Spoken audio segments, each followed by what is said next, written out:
make sure everything is on, quiet mode before I hop into the stream.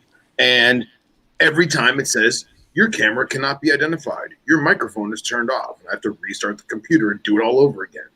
I'm just going to, jump in last week's link just to see if the mic's working before I ever sign on. Oh, look, we're live, 20 seconds in. And I'm still rambling. Howdy, everybody. So this is weird because I'm used to looking at this camera, but I'm actually on this camera. This little ProLogic camera is awesome. You are a little quiet on my end. I don't know how it is. It has exceeded my expectations. Well, ladies and gentlemen, thank you for joining us in Snakes and Stogies, episode 51, is it? Yes? 51. 51. But we're not alone. Oh, yes. The Coxeye. I can't hear him. Is his audio coming through for you? Nope. Jesus Cox. Jesus Cox. He looks like a dirty Santa. Look at that beard. He looks like a majestic Viking, and I want to massage his beard. That beard is pretty serious, man. That beard is legit. Kudos to, him having, like, the Viking beard. I can't do that. It just looks like a fro on my face. Well, this episode isn't just brought to you by One Silent Cox, but also by Puget Sound Pythons. I know. I was just about to say, where's the PSP logo in the corner? Oh. And zing. I still can't hear Cox. Yeah, Cox, you're still muted, buddy. Well, he's not muted. He just unmuted his. There you go. He left. All right, he'll be back. Hell of a surprise, by the way. I'm very happy to see him. He just asked me for the link, short notice. Nice. I'm all discombobulated. I don't know what you're smoking. I am smoking a Reserva Don Carlos from Fuente. Oh, nice. I haven't had that. I saw oh, my God. They're so good, man. It's like my favorite Fuente, honestly, out of everything I've had from them. They're so solid. Price point's good. The Eye of the Shark, which is the Torpedo Box Press Cut cigar of the year, a couple years ago. Wasn't crazy about that size. It's kind of overrated, but all the other sizes and blend, with that blend work really well. So, yeah, I've been on a Gurkha kick, man. I'm doing the Nicaragua series, and this is Robusto, and it just needed to happen. And I'm very weird with the hay flavors and the the grass aromas because I'm actually allergic to cut grass. And I grew up, ironically, I grew up on a horse farm, and in the summer months we grew alfalfa, and it was like supplemental, and my allergies would kill me. And then when I started getting into smokes, I realized that I really love that alfalfa hay. I really love it. Mm-hmm. And I know that it's got to be a mental thing. You know what I mean? Yeah. I don't know. Like, here, I'm gonna change this. Sorry, peeps. Hello to everyone who's jumped in the group chat. I love it. It's all of our friends. Do this normal, like. I guess that'll work. What are you drinking? Maximum Strength Monster Max. Hendrix and black cherry juice. Yeah, Bill says you need some beard balm and a legit comb. Tame that face shield down as the length comes in. Yeah, it's too curly. It's too kinky. I've been highly contemplating getting one of those straightening combs, men, but I can't do it. I'm terrified that I'm going to melt my face off. He lives. Oh, there he is. I can hear him. Am I echoing? No. Okay, cool. I mean, my connection, I don't know why my camera's lagging out, but I got full bars. You are morphing. Can you guys hear the wind in the background or no? No. Okay. Because I think you guys are a little low on my end, but who cares? We're doing it. I love it. See, I don't know. I have all my stuff turned up. So. Oh yeah, you're there. Sorry, Okay. you just got to edit a little closer. Well, this mic, yeah, I practically have to like eat this mic to get it to pick things up, unless I turn the gain up crazy high. So. Oh, but yeah, I got Irvin's in the chat, Laviza's are in the chat, and Bill Bradley, all the good people. Yeah, holy shit! Mike and Dominique and Henry and Brad and Randy and everybody. Right. Love it. And you see what came in today. Oh, look what the cat dragged in. But I'm annoyed because it came in all damaged and bent up. So I'm going to talk to Matt tomorrow and see if they replace it. I bought 2 copies because one of them is the giveaway. I'll go ahead and talk about this real quick. Latest issue of Herpetoculture Magazine. We got a giveaway on our Facebook page. So you get, if you're in the U.S., you get this copy. And then I got a bunch of HM decals. And then I'm going to try and talk Billy into giving up a shirt. So if you have not entered in that, we're picking a winner on Friday. It's on the HM Facebook page. I try to do like the giveaway thing each month with the new issue at least, but I would like to kind of spice it up a little bit and offer some other stuff. But other than some minor stuff, I'm pretty happy with the way this came out. There's some things on the cover that are really driving me absolutely nuts that I just can't fix. Like what? You can't really pick up on it, I guess, with this, but you see that ghost box. Oh yeah, look at that. I don't know why. I must have been doing something and not paying attention. So yeah, but I don't remember seeing that in the actual download. Well, that's what I was wondering too, if I was just going crazy or not. But no, I don't think it's in the download. Otherwise, like the print itself, like everything came out really well. These pictures from Johannes, as far as the eastern leopard geckos go, I was kind of worried they wouldn't be high res enough because some of them were taken. Well, I think all of them were taken with an iPhone, but they all came out really well. Yeah, they did. So definitely. Cover aside, I'm actually pretty happy with everything. So that's still a dope cover though. And I usually just tear them apart when I get them in and start breaking down all the things I screwed up on as far as design, and like this, not carrying the black background over far enough in the bleed so that you see this line here and this line here, like so. Well, Culture Magazine you didn't go to Facebook college page. for it. You know what I'm saying? No, but that's an easy fix. That's something that shouldn't be looked over. And yes, the mistakes do make it more personal. That is true. So, I bought 2 copies. I'm keeping the busted copy, and the other copy that's not nearly as busted is the one that will be given away. And then if MagCloud ends up sending me replacements, then we'll do some runner-ups.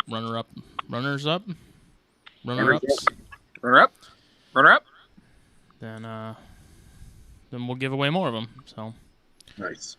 So Coxeye, what are you smoking? What are you drinking?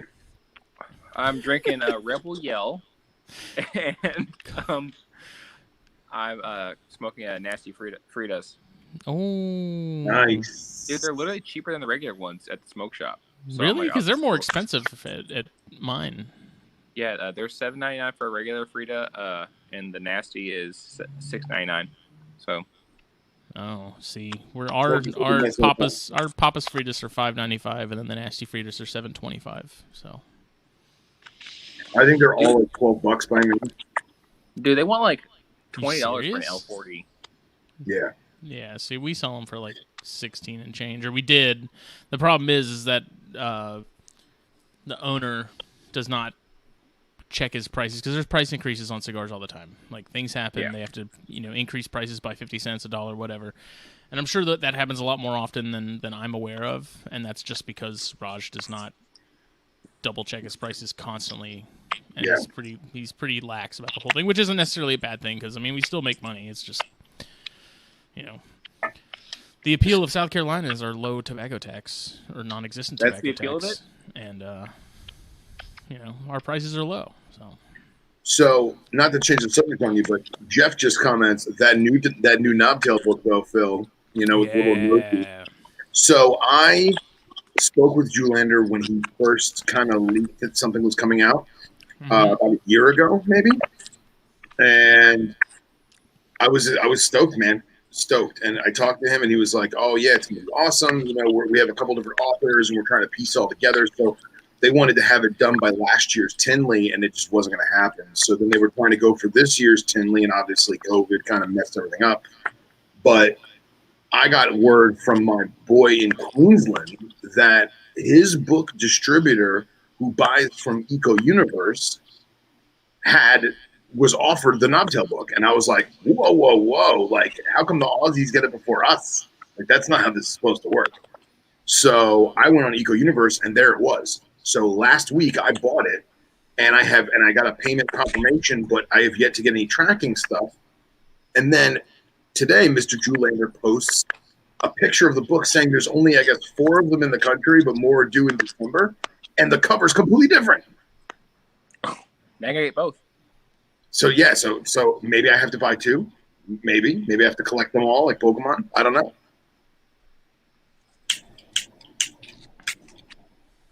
Being a damn book collector, Phil. That's how I am with like Ari's book. Ari there's a paperback and a hardcover, and I have the hardcover, which he signed and has like a little gold insignia, like you bought it from him directly at Tinley or whatever. But for some reason, I want both. I want the paperback too. Oh, of course. That way I don't feel bad for a dog ear in the pages, and because I think that book I love that book. Serpent and Cloud is a kick-ass book. I haven't got it, man. I got to get it. And that I may even get that Knobtail book though.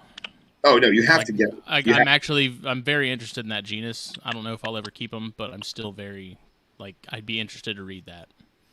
And plus, Zoolander is like really into like his writing. He goes on to because didn't he go over there to look at them in the wild? Yeah, over there multiple times. I think. So yeah, I mean, it's got to be a kick-ass book because with a complete carpet python, him and Nick's, way they describe the animals and the habitat and their habits and shit, it's pretty kick-ass. I was actually super nervous when I did NPR about Knobtails because Eric physically told me that Zoolander was going to listen to that one specifically. He's like looking over your shoulder in the background. And I was literally like, don't say anything stupid. Don't say anything stupid. And to this day, I mean, I've never talked to Zoolander about it, but I still have this thing in the back of my mind, like him listening to it, like with a drink in his hand going, the fuck's this guy talking about? It's all wrong. It's all wrong. Yep. He's a super nice guy. I mean, we've had him on the show, and he's awesome. I mean, he's like the perfect example of the guys that they know a ton, like they're wealths of knowledge, but it doesn't give them a big head. They're easy to they're approachable and they're easy to talk to. So, what's up, Vic? That's it. Victor. So, Coxsire, are you outside right now? Yeah, I'm just sitting out back. We have like a little patio on our townhouse. How cold is it? It's not cold at all. I'm like out here in like shorts and a t-shirt. He's just wearing a beanie just to make it look like it's cold. Yeah, I was gonna say like that beard and that beanie, you look frozen. Dude, there's a light right here, and with this bald spot, it would like blind you guys. Okay, you still have to put on shades. Justin to be hiding under the table. So how was your guys' weekend? What's the weekend? It was. I know. Good. I was off yesterday. We had our basically like a impromptu THP episode with Dom, which I've actually decided I'm just going to upload the audio to that Thursday like I normally would with any other THP. Okay. Because there's also like stuff in the beginning where we really didn't talk about a whole lot because we were kind of waiting on you that I'm just going to go ahead and cut out because we really didn't cover anything. So I honestly got to play with it a little bit, but I imagine you were going to cut out most of the stuff of like me showing off snakes and stuff because I didn't realize that it was going to be like a real THP episode. Otherwise, I wouldn't have been so. Why? Because Tom's a girl? No. I it was just like us having banter in the afternoon. I didn't realize it was like an episode, Well, those are the best episodes. It's just banter. That's right. That's true. But yeah, Dom did come down. We had brunch with Jake. Well, I wouldn't even call it brunch because it was at a burger joint we have here that's pretty good. So it was like lunch at 11.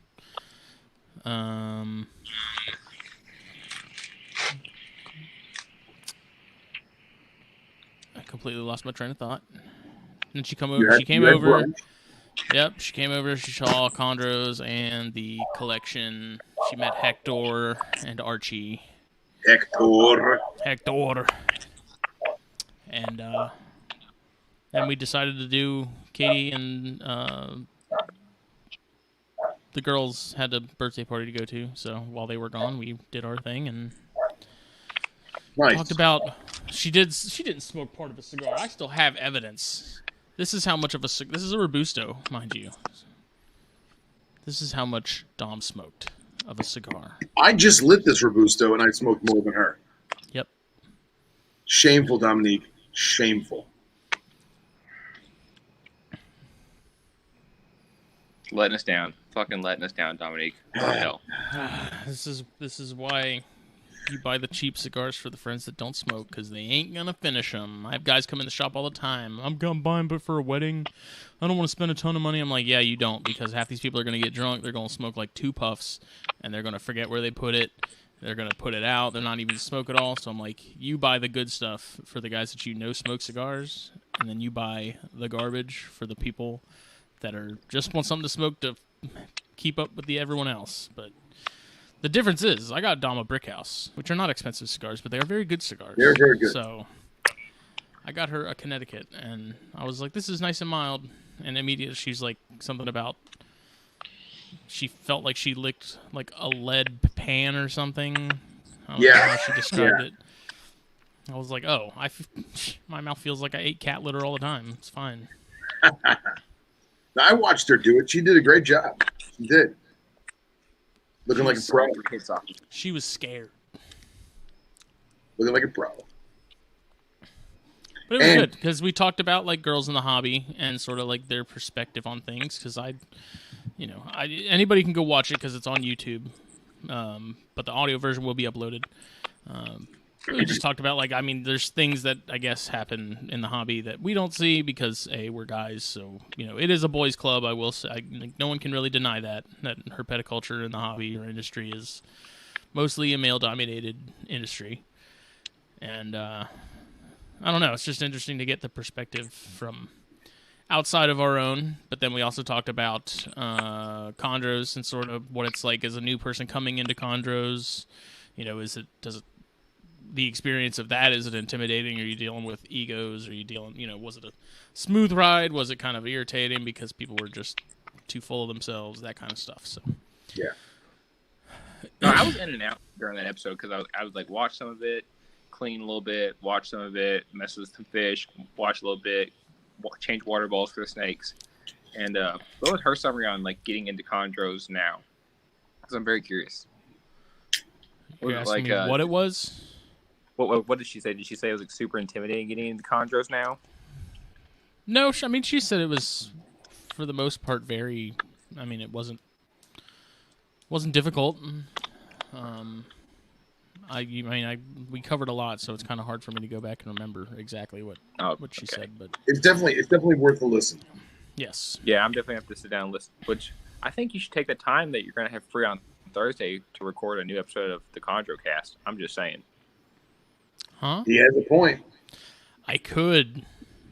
Me and Luke and David have been talking about doing one for the last month, and we keep saying we're gonna, and we haven't. So we totally should.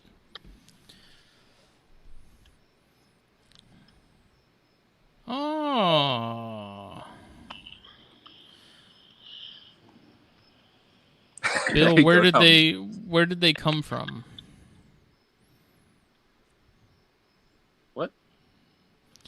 Bill got some Cohiba minis, but now it's the question of, are they real Cohibas or are they counterfeit Cohibas? Which there's a very large market for counterfeit Cuban cigars. They're probably real then, and I'd imagine they're probably legit. Legit. I just realized we were talking about Ari. I'm wearing his friggin' shirt. I just noticed that. It's a dope shirt.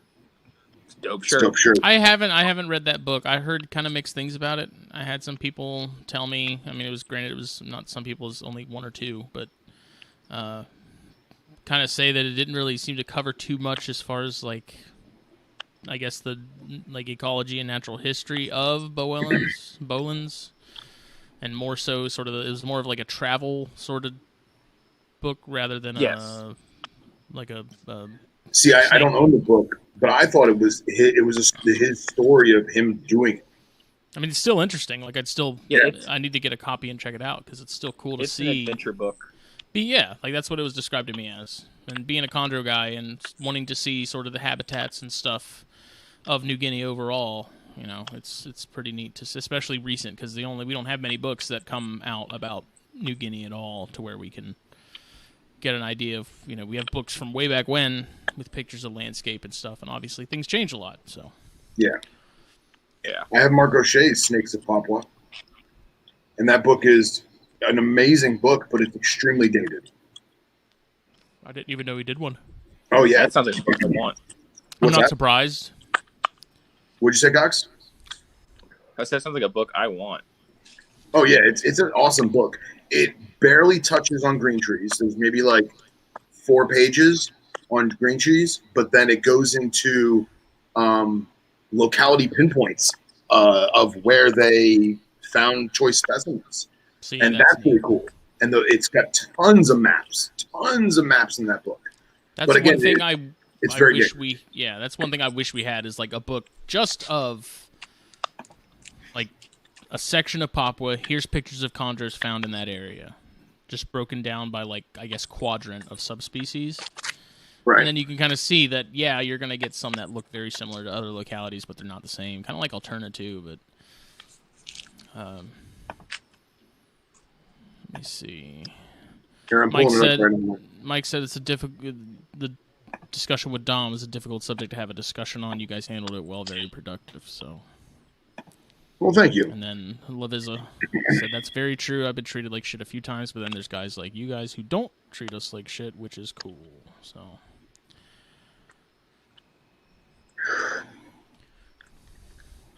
yeah, that's the book.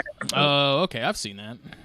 Yeah, and that book is absolutely awesome. And it covers everything. And I mean, I got it honestly for the venomous stuff because Papua New Guinea has such a diverse selection of eccentric venomous.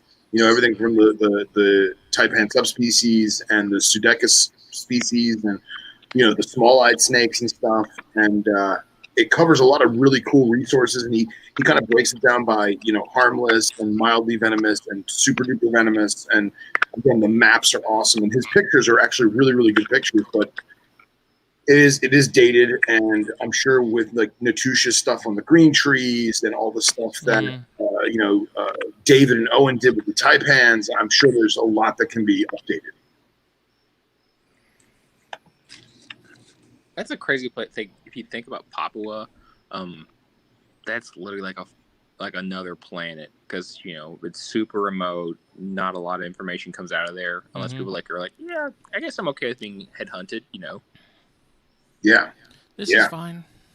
And to think that Ari did what he could to, for lack of a better word, finagle his way in there, and become accepted by them. That's a hell of a story, man. Hell of a story. Dude, there's some parts in that book where he talks about I'm not gonna say what because I think you should read it just to get the tension and stuff off it. But they talk about avoiding to not get eaten. Well, it's not even not get eaten. You also think it's political unrest and shit. There's a whole they want Papua to be one united nation. So you're having to negotiate with rebels and sneak past guys that are blocking the road with guns and machetes. They'll kill a white dude who shows up there. Yeah. I can't remember whose podcast he was on, basically saying that if he ever had to go into town for something, he would, pull a hoodie over his face and cover his face with a hoodie and wear gloves so they couldn't see his white hands. And I remember him saying that. And I'll never forget when I first started talking to Justin and Jake and trying to weasel my way into the podcast. Here he is. He succeeded. What's that? I said, here he is. He succeeded. I remember telling them, I was like, dude, have you guys ever heard of this guy named Ari with the Bolins pythons? This dude's amazing. You got to have him on the show. And Justin's like, yeah, we've done that already. We haven't. Oh, you haven't? No. I thought we did. No. I think about the time, like, it was obviously it's the small community podcast issue of we wanted to, and then he was on Joe's show, I think, and so we're like, all right, we'll circle back, and then it just we never circled back. So, well, we'll have to do that. There's a whole list of people that that was the case. We're like, we need to have them on, and then it's like, well, you know, they were on NPR last week, or they were on, you know, From the Ground Up, or they were on whatever, you know, so. Yep. That musical chairs. That's like podcasts. Well, we said it before. That's what happens. What's that, Cox? I was gonna say, like, because I remember there's a few times where it's happened just by like people not even noticing. Like Joe had Jason Hood on one time, and like that same like week he was on NPR, and he was like, "Oh, well, I get to listen to Jason Hood for 5 hours now." Well, it's funny too that even had like no one even cares. Like, it wouldn't bother me so much because it's like I'm sure there's plenty of stuff that didn't get enough time, you know, topic-wise. Right. So it's like there's plenty of stuff we can cover. Usually, you know, I'll listen to NPR stuff, see kind of what they ask, so I'm kind of avoiding those questions myself, and, you know. Well, that's speaking of Natush, that's like, you know, when you had Natush on your show, and then that same week, you know, Eric and Owen had him. And that was just a conflict, not a conflict, excuse me. That was a scheduling issue of, you know, Natush had so much time that he could do it, and it worked out for his schedule and your guys' schedule. But at the same time, I listened to both because it was, like you said, it was a different show. Mm-hmm. That was me and Luke just absolutely nerding out at the fact that he even would even come on the show. I remember emailing with him back and forth, and he was like, "Oh, I'm going to be away for the next, like, 2 weeks. Hit me up then." And I was like, "Oh, okay." The old brush off. Yeah. The old talk to me in a month response. It's like, okay. And then I did. And he's like, "Yeah, man, we'll do it this date." And I was like, "Oh." And I was like, "Luke, it happened. Like, it's real." I love listening to Luke nerd out on the ControCast because he gets that little giddy giggle, and you're like, "Oh, he's jazzed." Right? What's all this weasel shit in the comments? Who's a weasel? Wolf of weasels. Oh, God. So, what were we planning on talking about tonight? We had an actual thing we wanted to talk about. Now I forgot it. The main thing is what we very briefly talked about yesterday was hobby versus community. Oh, yes. Yeah. Or I guess, I mean, would you even say hobby versus community versus industry? I feel like there is kind of a subsection of people that do this as their full-time job, and it's slightly different for them than it is the people that are like hobby businesses. I would say that it is, yes, I would say definitively it is 3 different avenues. And I would say that hobbyists can be in the community and the community could be an industry, but I find it rare that industry is in the hobby. But I mean, let's dissect that. Let's talk amongst yourselves. Let's break it down.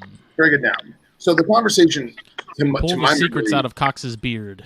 Yes, along with the bird and the bear. I feel like there's a flaming hot Cheeto buried in there somewhere. If I dig deep enough, I'll probably pull it out. I feel like there's actually a talkie. Baby veiled chameleons just crawling out. No, but I definitely agree that there's a huge difference between community, hobby, and industry. Because I mean, if you just go to Tinley and look around, when you see a gourmet rodent versus Eric Berg, and then you have the people that walk around with a ball python on their head. Those are 3 very, very different people. Which is the person with everybody's in the community, but not everybody in the community is a hobbyist.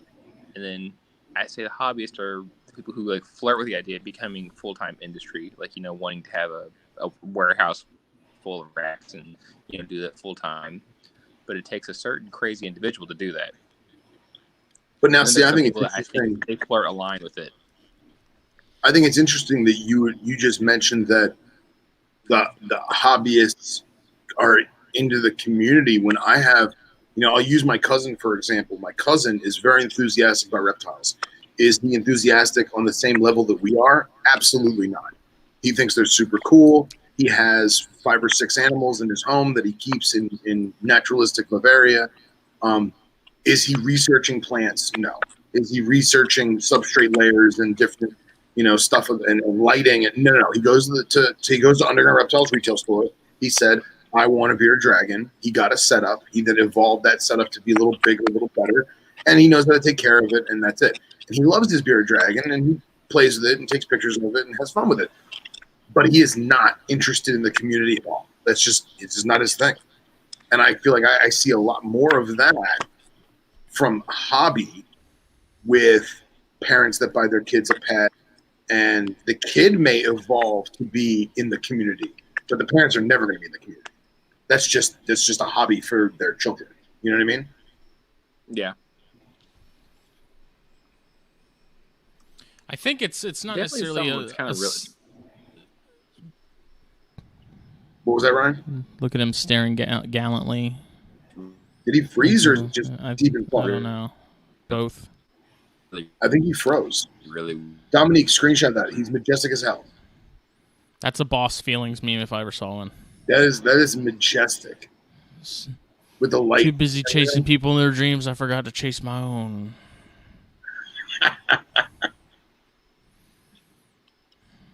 He gone. He dead. No, there he is. Oh, it ain't CenturyLink, Mike. Not today. It ain't me. Knock on wood. That's got I for internet. Oh, HughesNet. How about now? I mean, we can hear you, but you're still like a figment, an apparition. Oh, okay. Well, as long as you can still hear me, it's all that matters. That's right. And Dominique says watch this shit, do they? Uh-oh, we're losing. He says as he drops out. I was going to turn it off. Oh, I was going to turn it off. There you go. No, I'm still here, you fuckers. Oh, perfect. You fuck sticks. Now you can't make memes of me. I'll bet you $1 got it. I think that what constitutes a hobbyist? And I think the hobbyist is sharing the passion for the animal, sharing the passion for the husbandry, and we're very glad that Scott is here. He's talking smack about his internet, and he's right there. Got that Scott Hyper internet, he said. Yeah. But no, I think that, being in the hobby is a great way to segue into community. And I feel like obviously you would not be in the community if you were not into the hobby. You know what I'm saying? Right. True. I don't know. The way I see it, it's like, it's not necessarily... They're more like levels that everyone sort of either goes through or doesn't go through. Like, I mean, my dad's a good example. Like, he loves his gray bands when he keeps stuff. It's kind of similar to Eric Burke's dad, I guess, but like, loves the hobby and the doing of the keeping of the snakes. But is he involved in groups, and is he involved in podcasts, and is he like actively, in certain circles and talking to people on a regular basis? Is he aware of if he's into my dad? I tell him a chondro lookout, he's not going to know what it is. Yeah. Nor is he going to be curious enough to research it, which is nothing. It's not a slight. He knows what he likes. It's to each their own. Right. I feel a great example. But like the industry thing, Reptile Basics comes to mind because they switched owners, I think, in the semi-recent history. But I don't even know who owns it anymore. And I mean, that's a thing of like, that's someone who's very in the industry, but isn't necessarily in the community, because you don't see these people active. And like cigar, we talked about it yesterday. Cigars, good example, and craft beer, or bourbon, or really anything. So like cigars, I'll make it there. Like you have guys that smoke cigars, and then you have cigar smokers. You have guys that drink gin, and then you have gin drinkers. Right. And you need to take it a step further. You have guys that smoke cigars. Then you have cigar smokers. And the guys who smoke cigars aren't necessarily going to be as enthusiastic about learning brands and learning, wrapper and filler and binder and all that. While as the cigar smoker, he may smoke a lot of cigars, but he still may not have that connoisseur level, if that makes sense. Yeah, I mean, there's levels and even broken down into that, as far as how involved in it are you, and I mean, but at the same time, there is crossover between the community and the industry, because you look at the owners of Romacraft, which is Skip Martin and Michael Rosales. They're very involved in the community. Like, they've built a really awesome brand, and they have a community around that brand, and they're active in that, and they're attainable. It's kind of like we talked about, like, you can send Skip and Michael Rosales a friend request on Facebook, and like you can message them at any point, and they'll answer you. You're not going to get that with Fuente. You're not going to get that with Drew Estate. You're not going to get that with the big companies. But I mean, I think like even the magazine is kind of a good example of that. Like, people see a magazine, they think that it's some giant, like, the guys that do this are in some sort of like out of reach area. We don't know who they are. We don't know. Like, no, like, we're right here. You message us on Instagram. You're talking to me. Yeah. And it's like people think there's sort of a facade, I guess, with people thinking that if you do podcasts, YouTube, magazines, if you're, a high level breeder, someone like Matt Most, Matt Most, he's very easy to talk to. It's just stuff like that. Like, I don't know. These things, it happens with pet shops too. Like, you assume that the people that own a reptile store know what they're doing because they've gone the distance to own a store. Yeah. Yeah. When that isn't the case most of the time. Yeah, it's very few and far between, in fact. I have a very hard time talking in a straight line. So. Yeah. But I think there's definitely, it's the same thing with overall, like, hobby versus community. Like, you have people that are very involved in the community that are in the hobby. You have people that are very into the hobby but not involved in the community. And then you can have people that I guess are kind of all-encompassing and sort of all of these things. I think of Ashley and Steven at Focus Cubed. Like, they were very much involved in the community and the hobby before they became involved in, like, the industry and as far as cage making. Sean at MP Cages and Exotics, same way. Yeah. So it's just interesting. And then I guess that goes into sort of like the whole conversation of like legitimacy and like gatekeepers and thresholds you have to cross into to be considered, a member of any of the three. And I don't know. Yeah, but I think Cox and I are a classic example of hobbyists that has, encompassed themselves with community, but we're not, we have aspects of industry, but we're not industry per se.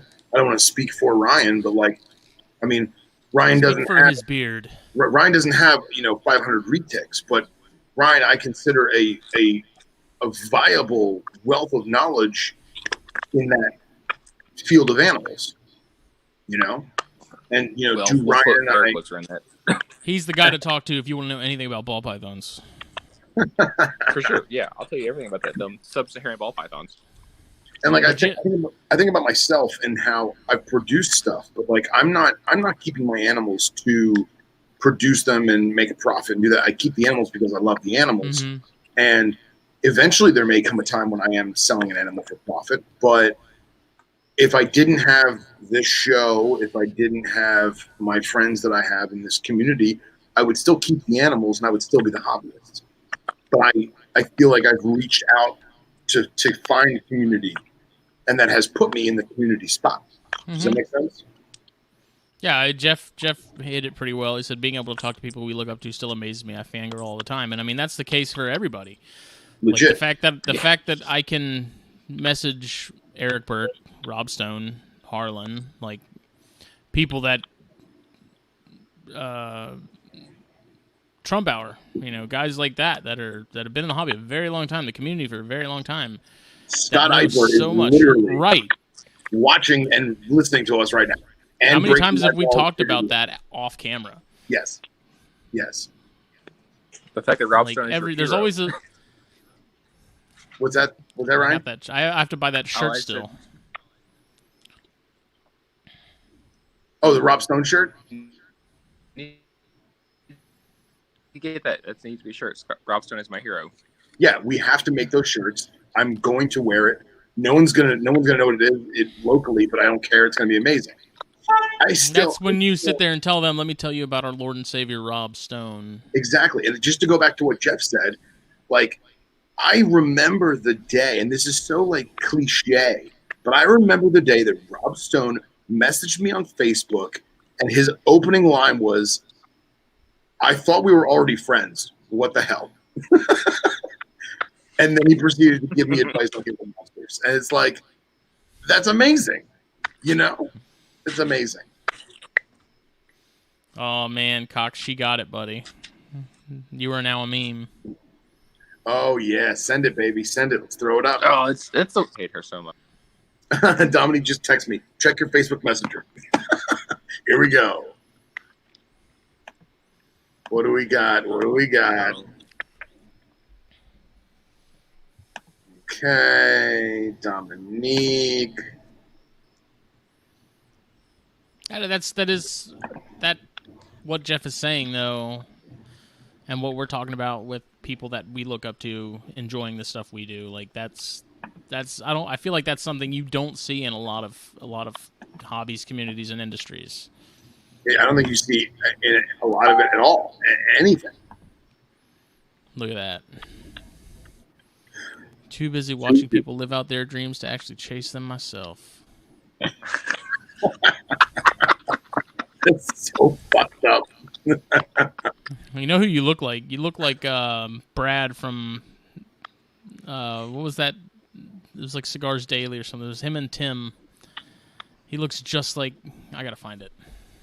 Oh, I thought it looked like Discount Austin Ward. I gotta find it. Now it's gotta happen. That's gonna happen. But no, I'm with you. Like, it's so funny. Like, you can go to, like, you know, Daytona or Tinley, and you can talk to people who, like, you've idolized. Like, the coolest part of my, like, reptile keeping, you know, this go around, like, experience was getting to go to Matt Minatola's house with Jake and everybody, and, like, Matt's like, he's like, oh yeah, come on, man, come down to the basement. We'll look at the short tails. Oh, here's a retic, here's a chondro, here's a rough scale, and I'm like, holy shit, I'm in Matt Minatola's fucking snake room. Look at that. Oh man, I hate y'all. Oh man, Mike says he's making a shirt of me. Oh, this is gonna be bad. That's gonna be bad. Oh, Andy just sent me a photo. I heard Trump's missing ballots are hidden in Cox's beard. What is this? Andy, what did you send me? I don't know. Did you send it to me too? I can't even. I don't think we can put this up. I think YouTube would take that down. Or I want to see. It looks like. It looks like Dwight. It looks like Dwight from The Office. I want to see it. We told you quit playing Pornhub up. I'm putting this up, Andy. I don't know what this is, but it's going up. Thomas said, the community that the Herpetoculture Network has created is unmatched in any other hobby that I am a part of. It's simply fan-fucking-tastic. Oh, what is that? Yeah. What is happening? I don't know. Thank God. That is very disturbing. Yeah. I thought Andy was cleaning chondros. Oh, I have to turn this off. Apparently, he's into something much more sinister. Whew. I don't want to see that ever again in my entire life. Please don't ever put that up again. You can't unsee that. No, here's the thing. That's the guy who shows up to a Repticon and goes, yeah, I got a ball python and a leopard gecko. I'll buy the white lip. I keep them together. Yeah. Jeff, so many bad choices. And then our homies in the Great White North at the Canadian Herpetoculture There was Podcast two. said, I don't know where the other one went. there's There's lots of ways to go Met in the 91 community. once. All depends on how much effort and interest you put in. People all have different paths they take, which is true. Well said. Well Yep. said. That's like if I didn't know you, I wouldn't be on the voyage of bullshit going down Morelia. Because even like being into them, I was like, I don't think I'll ever keep one. And then Jake's like, you want to pop one? And I'm like, fuck yeah, I do. Yeah, I do. And now it won't eat. Which, okay, are you guys aware that he produced a clutch this year? Yeah. He said that at lunch yesterday, and I was like, when did you produce a clutch this year? He did. I saw them in person. Uh-oh. They're amazing. And he's like, dude, I did. I was like, no, you didn't. I was I have no recollection of him telling me that he produced a clutch of Poplins. I shared pictures of them on the show. You never pay attention to me. I was like, what? Yeah. And dude, there's so much lavender in them. They're gorgeous babies. Absolutely gorgeous babies. I mean, at the same time, that does kind of explain why the ones from 2019 just haven't grown. I was like, man, those things are never going to get bigger than yearling size. They're stuck at that size forever. Here is, I didn't take many photos. I only took photos of the ones I really liked, which is kind like of two snakes on my part. No, he had a lot. These babies actually stood out to me. Like, that baby is just intense. And I still need to mess with the white balance a little bit of that photo because I was going to say the lighting is what's intense and not in a good way. Yeah, the white balance is off, but the hues in that snake are just totally captivating. And like all of this in here, I mean, it's obviously a cell phone photo, bear with me, but it's just awesome. This one, don't hype him up. It ain't shit. That one is just stellar.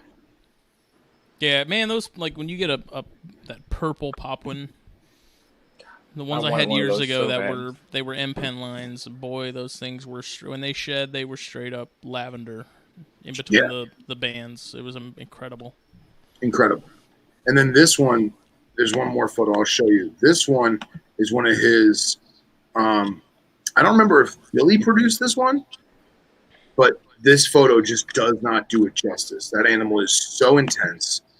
And it was one of those things where, like, we're hanging out, we're talking, we're bullshitting. I'm taking pictures of snakes, we're pulling stuff up. We're dodging the strikes from these babies. And I didn't focus on taking a good picture. I was just so enamored with the animal that, if you look at it, I hate to, like, compare it to other species, but, like, when I see this in here, this definitive banding with this coloration, all I can think of is, like, Namibian banded wrinkles, cobras, and I see this head and it has very much, jungly markings, but the peanut butter coloration, it's just an awesome animal. He loves Pomplins so much that they remind him of every other snake that isn't a Pomplin. What? No, I don't look at it like that. I look at it like one snake that has some of my favorite attributes of all these other species. That's how I look at it. He says, I see that Pomplin and I instantly think of wrinkles. I see that Pomplin, I think of Florida coppermouse. Oh my God, I hate you both. That's what me and Dom were doing to him yesterday too. You are? Yeah. Dude, oh. Tell everybody to quit ordering shit and I can stay up later. Oh, okay. Everyone quit ordering shit. Quit ordering. Quit getting goddamn Amazon. cat litter. He's leaving us? He's still bitter about the cat litter. Dude, no, I got to tell you about this. My buddy had one better yesterday. He had 15 boxes and they were 50-pound bags of cat litter. And he literally stacked it one on top of the other. So it's 15 boxes high. He brought a ladder in front of this lady's door because he was so bitter about it. Oh, the life and times of a delivery driver. Tell him to go to Sam's Club. No shit, right? Go somewhere else. Fuck all you all in your Surely they have, like, delivery. But you kids have fun. Coxeye, it was great seeing you. Night. Later, buddy. He gone. Henry says, you don't want to know what I see. I imagine it's something along the lines of King Cobra food. See, Andy said he'll do preposterous things for purple pop ones, and hey, you send me one of those James Oakdale chondros, and I will go and raid every purple chondro Jake has and send it to you myself. I could easily break into his place and get anything I wanted. And he stumbles down the hallway at 3 a.m. Smitty, what are you doing? I'm sleeping. Go to sleep. Fine. Don't forget to close the door. Don't let the cat out.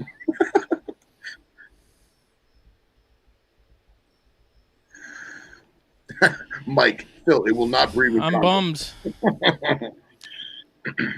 I lost my female pop one, so I just have my male. And he's gonna go to Jake as soon as Jake is ready and has, I guess, the space and stuff. So yeah, who knows when that's gonna be? But I'm super amped, man, for starting to cool stuff down. And damn it, Middleton, you were killing me, dude.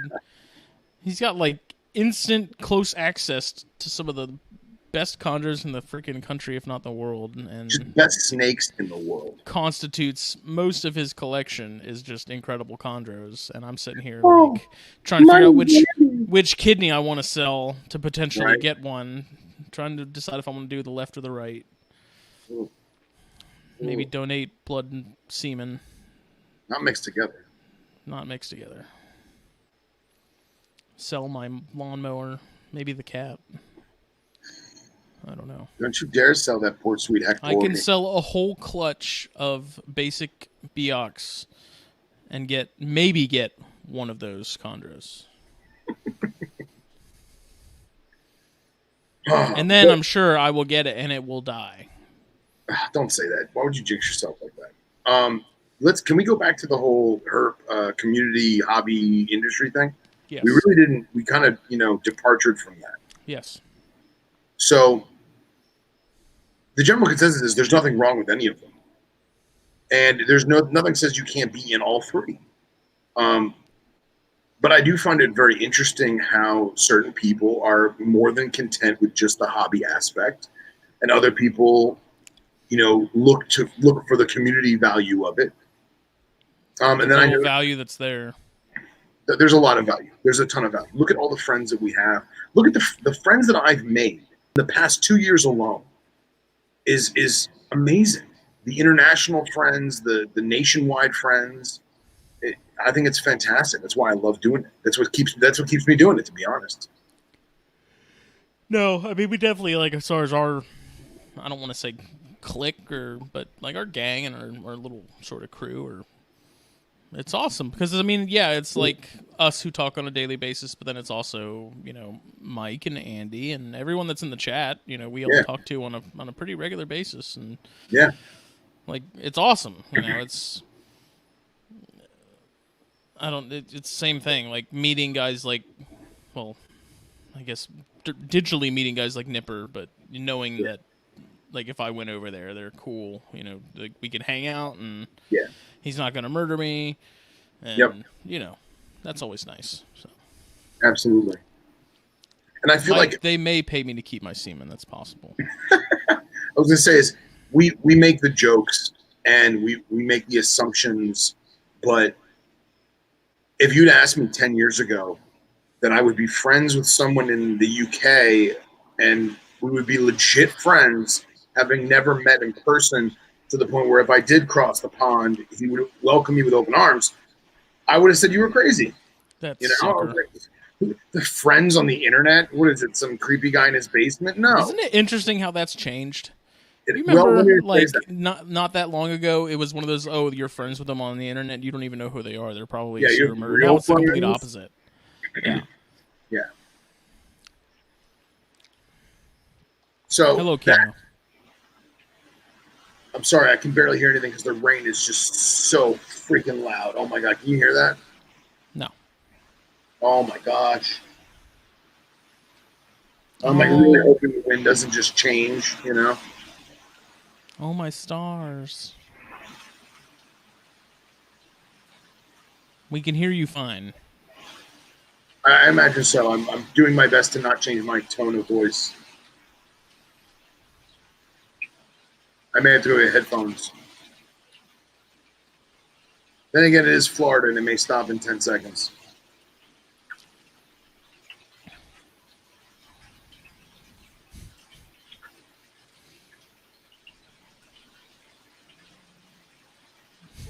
Yeah, I'm going to get headphones. He's looking for a ghost. No, it's awesome. I feel like, given social media and stuff, sort of the good really does outweigh the bad at the end of the day. Like, I know a bunch of really awesome people. It's everyone that's in this chat. You know, anybody that reads the magazine, listens to any of the podcasts, like all that stuff. It's awesome. Yeah, Thomas, dude, those Guardians are freaking awesome. What was what?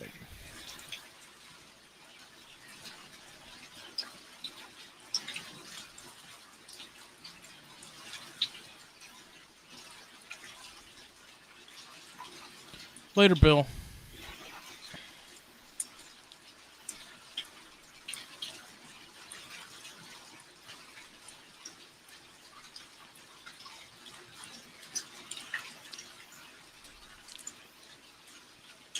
Well.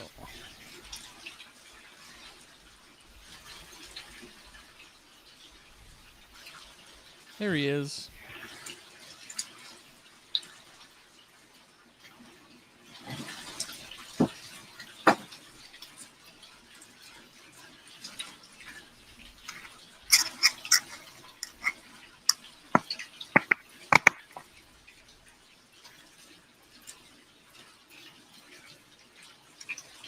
And LaVisa, like, that's the kind of stuff that, like, I want people to be as stoked about snakes and stuff as I am, because it's such a cool hobby, and there's so many cool species out there that when you get an egg eater, which I've never kept, but I've always wanted some, like, I'm excited for you, because that's, like, they're cool, even if you got it unintentionally and it was, like, somehow snuck into your bag. You know, it's awesome that you get the confidence to go ahead and take on the challenge of that. And, you know, I'd like to help people out. And I like to take Phil's angry scrubs. Yes. Yes. You make them angry.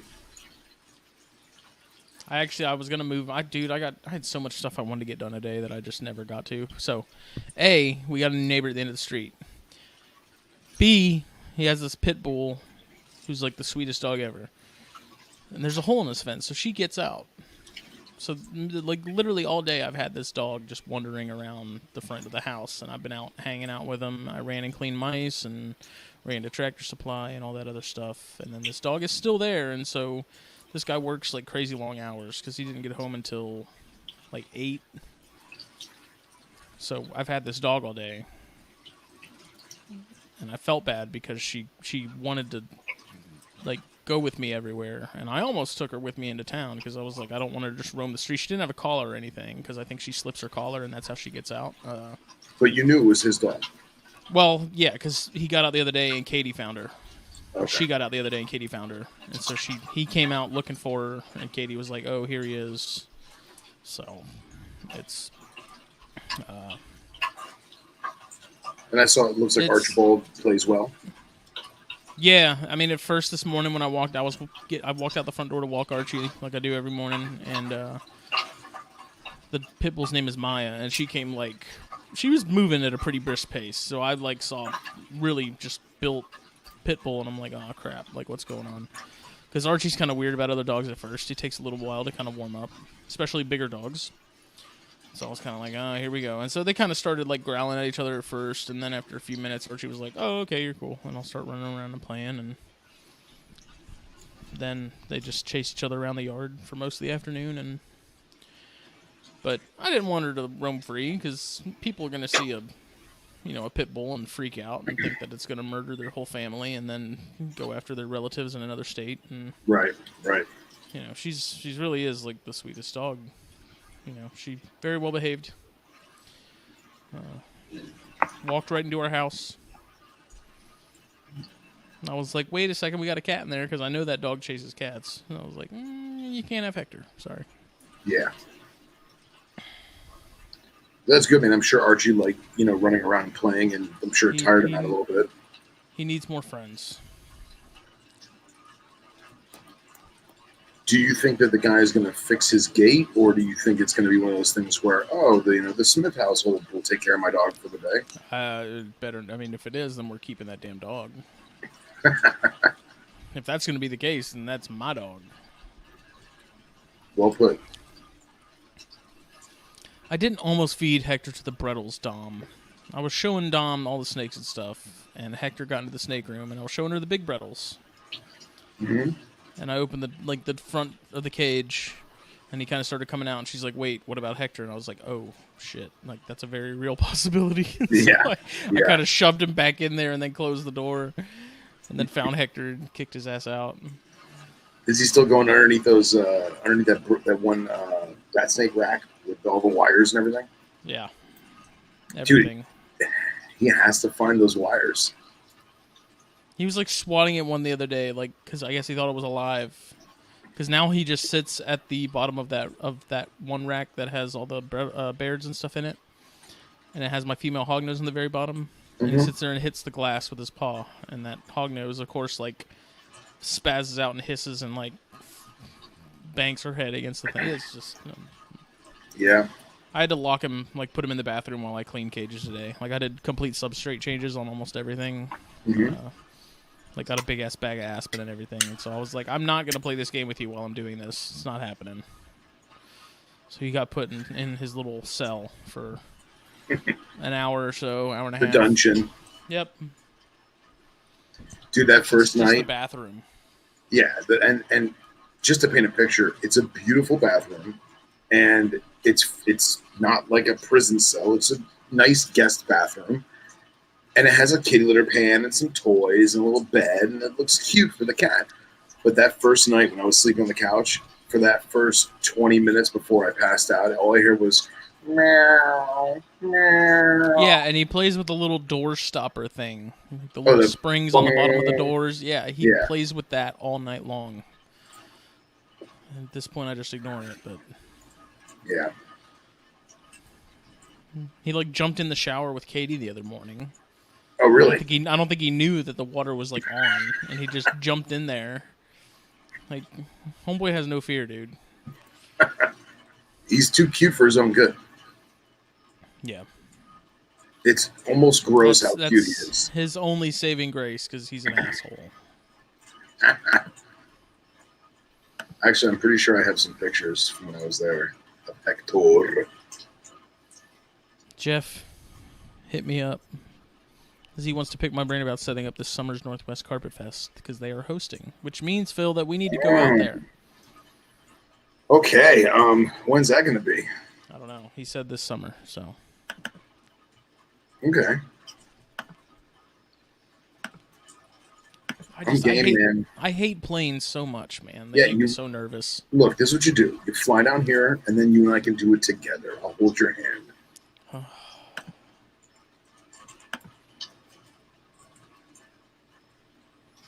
Northwest is in Washington. Northeast is in Pennsylvania. I don't even think they call it Northeast. I think they just call it, like, Carpet Fest, like the original. OG. But I do want to get out to more Carpet Fests.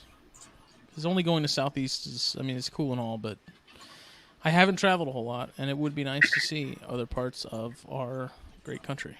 It would, most definitely. And fellow herpers in the area. Imagine, we can herp it too. Especially since it'll be in summer. I mean, that's one of the problems with Southeast is that, it's still Florida and it's moderately comfortable weather, but you're not going to find anything in February.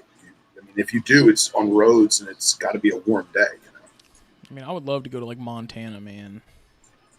Oh, yeah. Like, out there, just, like, Utah, Mm-hmm.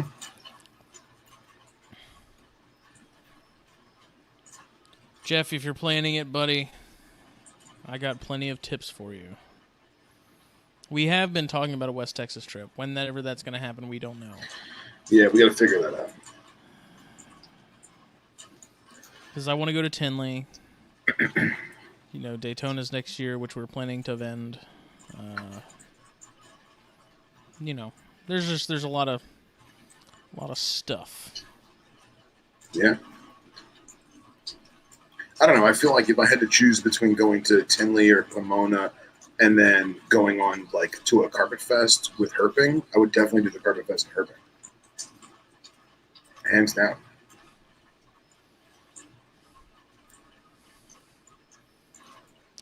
Dude, is Cox considered Midwest? Is Kentucky considered the Midwest? No, I don't think so. I always thought Midwest was grades like are overrated. Minnesota. College is overrated. I say that as a dropout. Yeah, Dominique, didn't you just get a really nice, cool job? You don't need college anymore. Just drop out. Fuck it.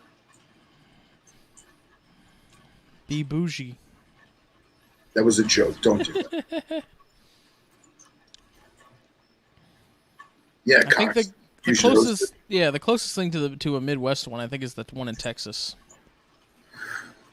So I was gonna say, if Cox hosts it in Kentucky, I will drive to Kentucky. I've done it before. Boy, and then pick me up on your way here. I'm not picking you up on the way, bro. That's like 6 hours in the wrong direction. No, it's not. If Billy didn't live in Tampa, if Billy lived in like Melbourne or like Cocoa, that would be awesome. Because then I could drive up, get him, then come up, get you and Jake, and then we both just, beeline it west to Cox. Grab Casey on the way and call it a day. I don't even know. I don't think Southeast Carpet Fest is going to happen this year. No, I assumed it wasn't. Just for anybody who's been wondering. A, like COVID. B, last year there was a fair bit of turmoil, if that's the right word. So, think it's okay turmoil? for. I don't know what to call it. I mean, I wouldn't call it turmoil. I mean, there was some consternation. Okay. So I think it's. I mean, just as far as like the planning and stuff and the auction and whatnot, I think if we took a year off from Southeast Carpet Fest, I think if we did in 2022, it would be people would be more excited about it. Shenanigans is a good word too. Yeah, shenanigans, both fun and not fun. Yes. Yeah, I think it was just a classic case of too many men in the foxhole. You know what I mean? Yeah. Too many chiefs, not enough Indians. I have too seen a mountain. I've been to Sugar Mountain up in North Carolina. People ski there and stuff. Okay, so I have definitively been on multiple mountains in my life. I have climbed above 12,000 feet on my own. I know you like Rocky Mountain people are like, oh, that's nothing. But I've been on a mountain or two. I've been to Rainier. I've been to Mount St. Helen. Oh, I climbed the Lost Dutchman in Arizona. That's the thing? Yeah. It's right on the border of Tonto National Forest. Why is it called the Lost Dutchman? Because I guess there was someone's going to correct me, but I guess it was like a Dutch trader who settled there during frontier times, and I guess he got lost up there, so they named the state park after him. Just makes me think of the Flying Dutchman in SpongeBob. I've never actually sat through an entire episode. Are you kidding me? No. When I was a kid, there was a girl that I liked, and she was like, I'd rather date SpongeBob than you. And I was like, fuck that sponge. Put a bad taste in my mouth.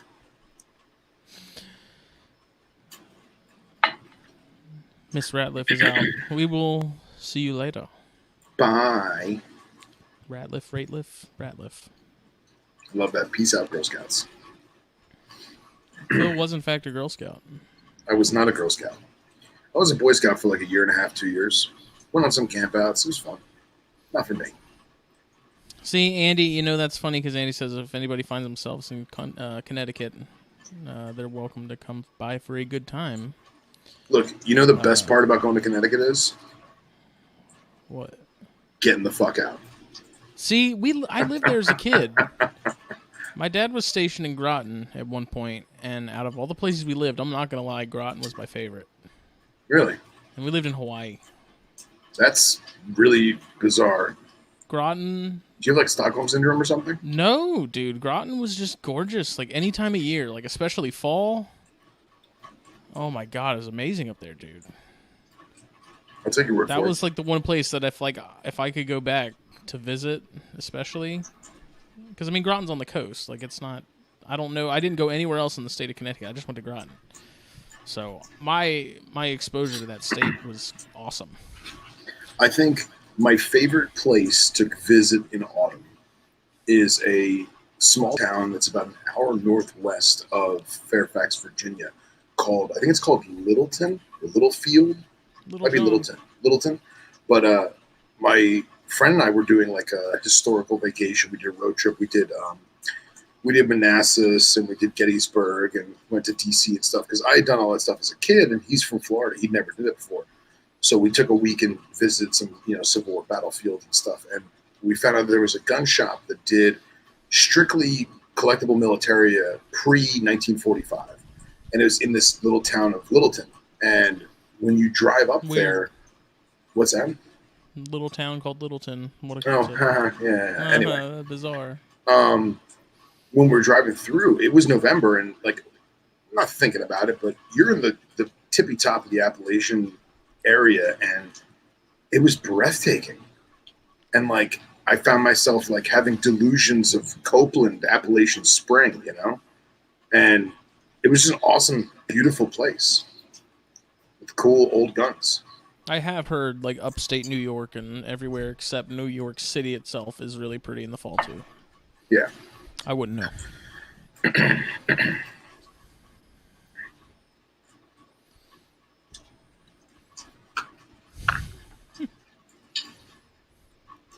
Speaking of like Civil War stuff, can I rant about Antebellum some more?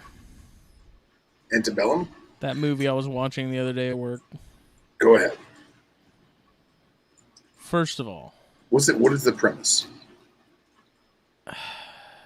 If I told you, I'd ruin it. I don't care. That matters. Okay, so I'm not going to watch it. Antebellum is about this lady author, this African-American lady author, who finds herself in Civil War times, but then, so she's like, the movie's like the first like 45 minutes of the movie is like takes place in like a plantation in Louisiana during the Civil War.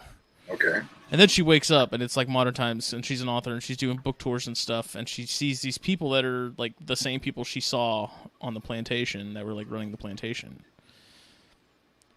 Like then, 200 years ago. Well, it gets kind of stupid. Okay. So she starts seeing people that were in the plantation, like the people running it. Then she gets captured, like they like abduct her. In modern time. She's back in this plantation. Come to find out, it's this crazy senator and his kids took a Civil War reenactment area and have basically been like capturing black people and keeping them there like slaves. It was, they labeled it as like a horror movie. It ain't a horror movie. There was nothing scary about that movie. It was just very bizarre. I feel like they were trying really hard to like make it very like artistic and like abstract, and it landed super flat for me. I literally had to look up the plot while I'm watching it to try and figure out what like where's this going. So basically, it was none of it was a dream. None of it was in the past. It was a Yankee agenda push in a adaptation of The Village. Yeah, that's actually pretty accurate. But unlike The Village, which was an amazing movie, in my opinion. It was okay. I would have liked it more if it wasn't the whole like facade of the like it's actually modern and all these people think that they're like if it were actually set in these times and there was actually things like taking people that go into the wood line, like that would be one thing. Instead, it's just Adrian Brody. Yeah, but see, that made it so awesome. I don't know. I wasn't. I had hopes for it. I get it's really not a bad mad I get really upset when people change history, and I get really upset when people try to agenda push through emotion pulling. You know what I mean? It's frustrating.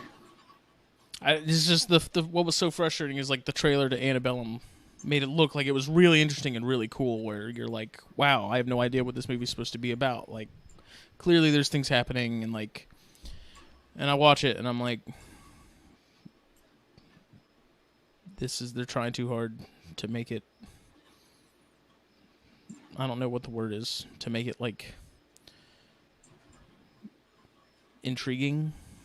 Okay. I don't know. It was just, you were expecting a period piece and it wasn't, and that's the letdown.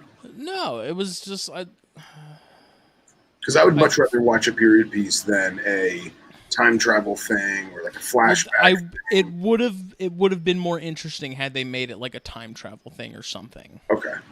But the fact that they went with the premise of like there's this senator who I guess is like racist and wants to go back to the good old days of the Civil War. Right. And so he's like kidnapping and abducting people to bring to this plantation in modern times.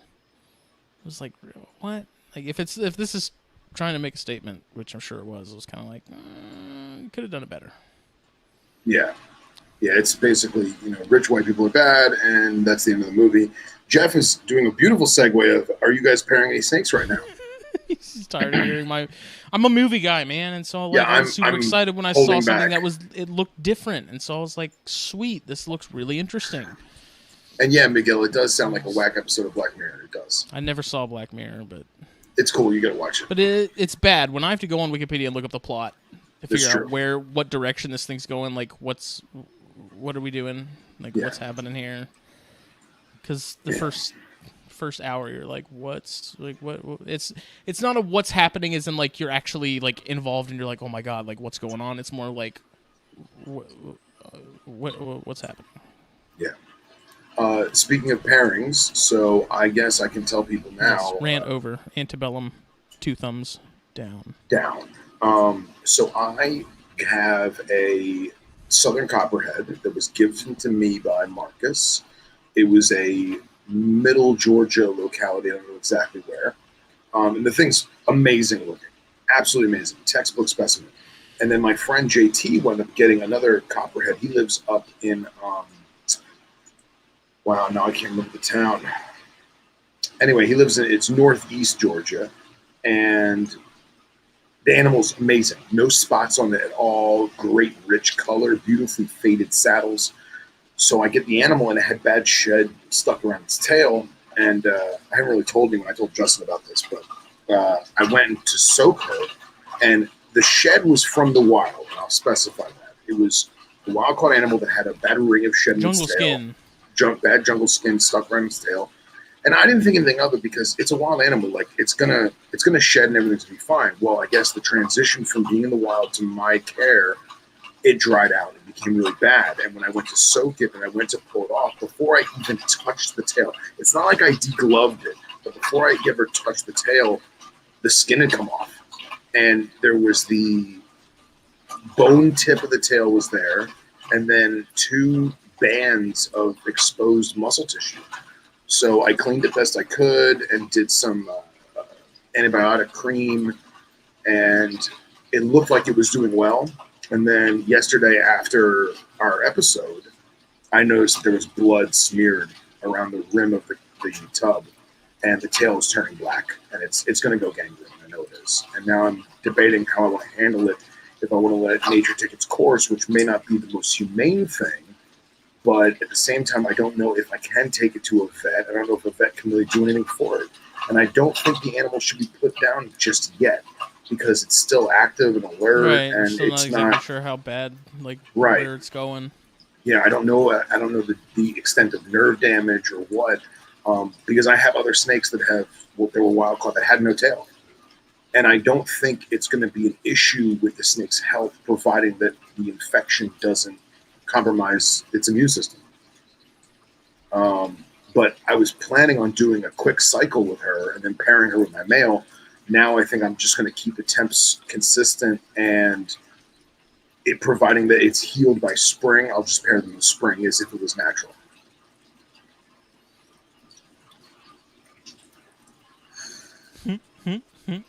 Oh my God. Oh, Jesus, Scott. Ugh. When you Thank touch you. the tip, do things usually deglove for you? Oof. I love that, man. Yikes. Anyway, so I'm really nervous about this. I really don't want to lose her. She's a phenomenal specimen, and I feel like I don't feel like it's my fault. I really don't. But I wish there was more I could do for her.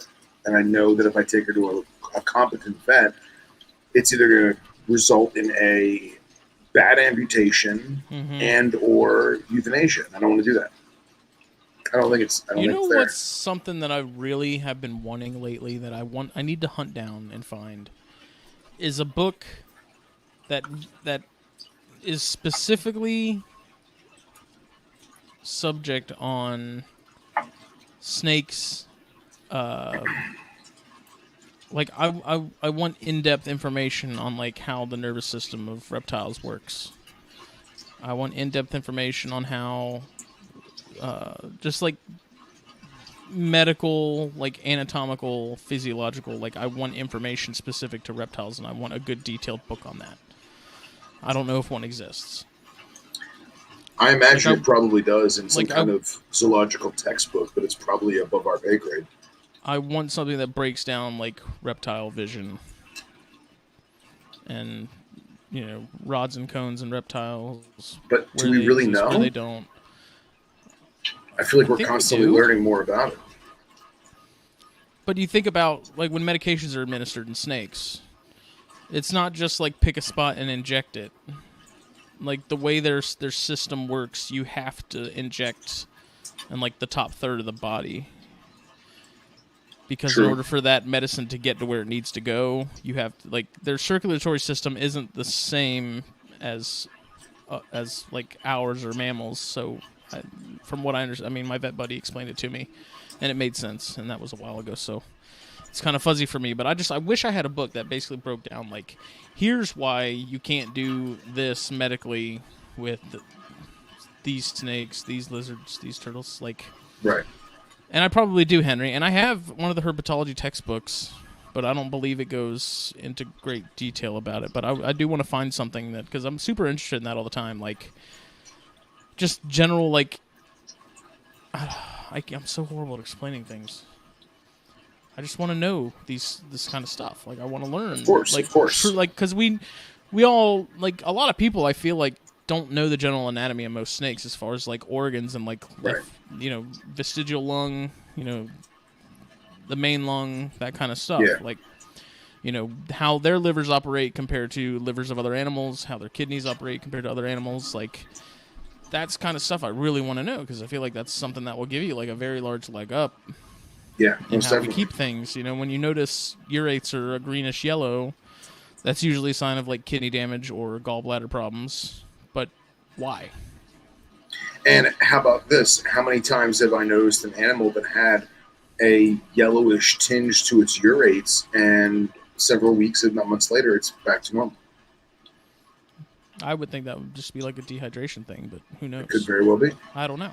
I mean, I kind of got spoiled because a lot of my mentors in the past were quite knowledgeable on anatomy, because they either studied it or they're just nerds about it. And I've necropsied a lot of snakes, and to the point where I'm pretty confident in identifying organs and identifying what a normal organ is supposed to look like, opposed to one that's cancerous or has an infection or some tumor or lesions or cysts or whatever.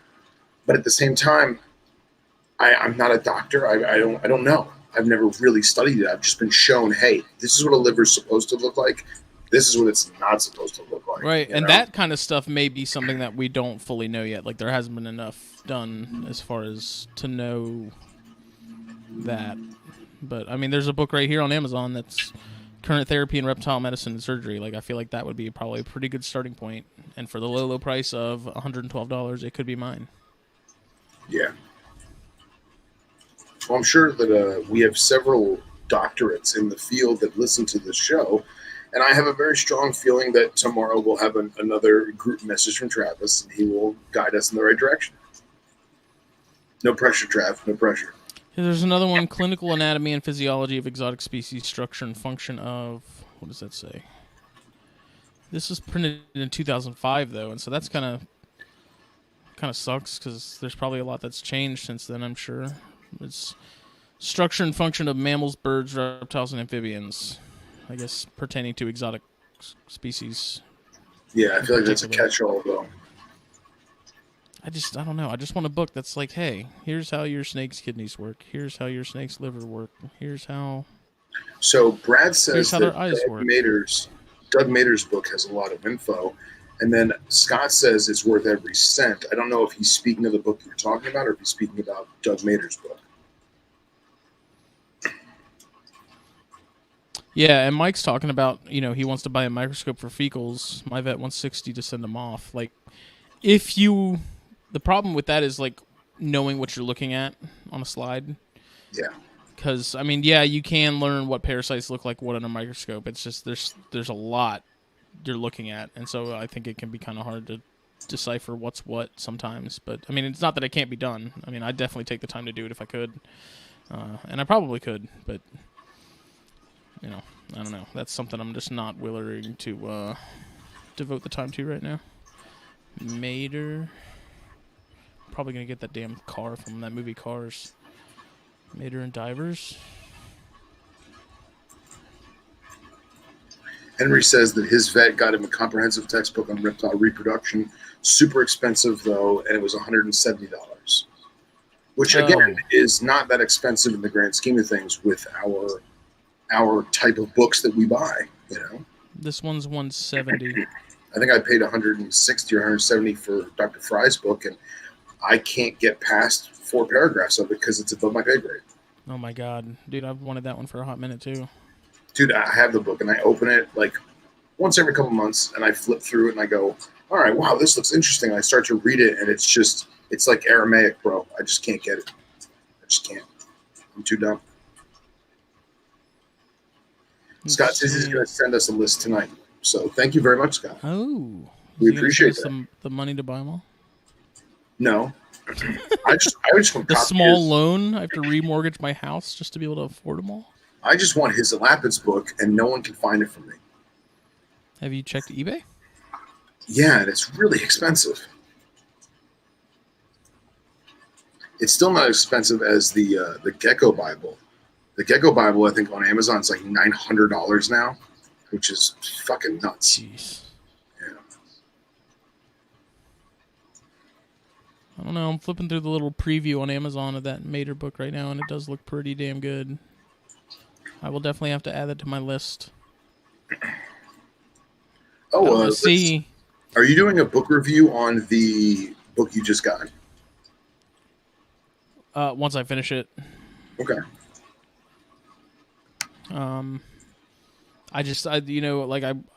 Anytime, like, as soon as I get in bed, I'm like, I really want to read, but I know as soon as I crack that book open, I'm dead. Paragraph and a half, and you fall asleep. And I bring it to work with me all the time, but I'm getting distracted by other stuff. And I would fall asleep at work. It's weird when it comes to reading. Like, I'm not one of those people that can just read anywhere. Like, Katie can do that. Like, Katie could read in a train station where trains are going by constantly and it's loud as crap and there's a ton of stuff happening. I can't do that. Like, I have to, if I'm listening to music, it has to be like instrumentals because I just get distracted by that. Like, the TV can't be on because I get distracted by that. Like, I'm weird when it comes to I have to read in a very... You and I are very much alike. Very quiet environment where I'm not distracted. And I can actually get into it and pay attention to what I'm reading. That's why I don't listen to podcasts when I clean snake cages, because Yeah. I'm so focused on what I'm doing that I missed everything they just said, and I got to rewind it anyway. So that's why I just stopped doing it. What I was going to say, though, is I find myself having to legitimately sit at a desk or the kitchen table with a book that I really want to read something, an excerpt from it or a paragraph or a section or whatever. Because if I lay in bed, I'm out. See you, Jeff.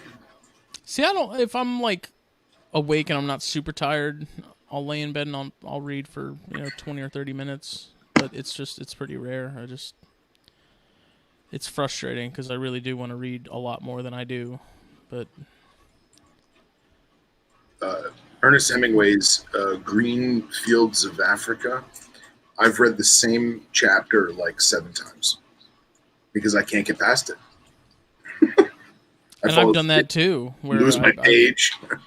I've read the same. I get so tired that I've read the same paragraph like 4 times, and then I'm dropping the book on my face, and But that's especially when it's like heavy dry reads, like what you're talking about, like Fry's book. Yeah. That's even harder. Super hard. Yeah. Yeah, I always joke about the best part about Fry's book is the pictures I took with the snakes that are in the book.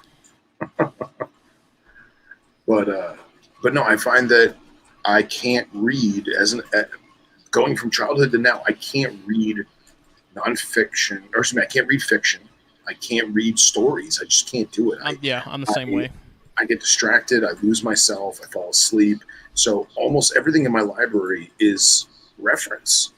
And it's very difficult to read a reference book cover to cover, but I have them for reference. So I'm constantly getting a new thing in my mind of, I want to learn about this. You know what? I think I have a book on that. Let me check. And I'm like, oh, yes, I do have Snakes of Borneo. Let me just whip that open real quick.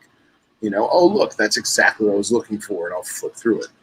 Yeah. I got a Visser's book on Tremerceros, which is like the Asian Viper Bible. Like Henry and I jokingly call it the biblical text.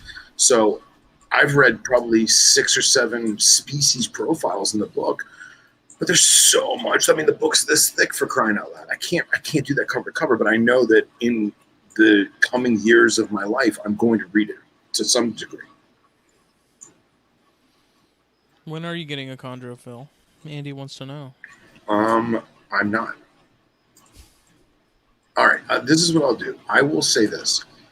Within the next month, I'm making the trip to Billy's, and Casey's going to meet up with us. We're going to do a little horse trading. And I'm going to take my Jag home finally because I know Billy's sick of looking at it. And I want to raise that guy up and get him friendly because he's a psychopath. And then I figure once I get him to like yearling size, then I'll start shopping for a chondro as a display animal. And it will have to be a female so that I can breed my Jag to it on principle. I forbid it. I know. Andy forbids it. Andy isn't mad. He's just disappointed. It's okay.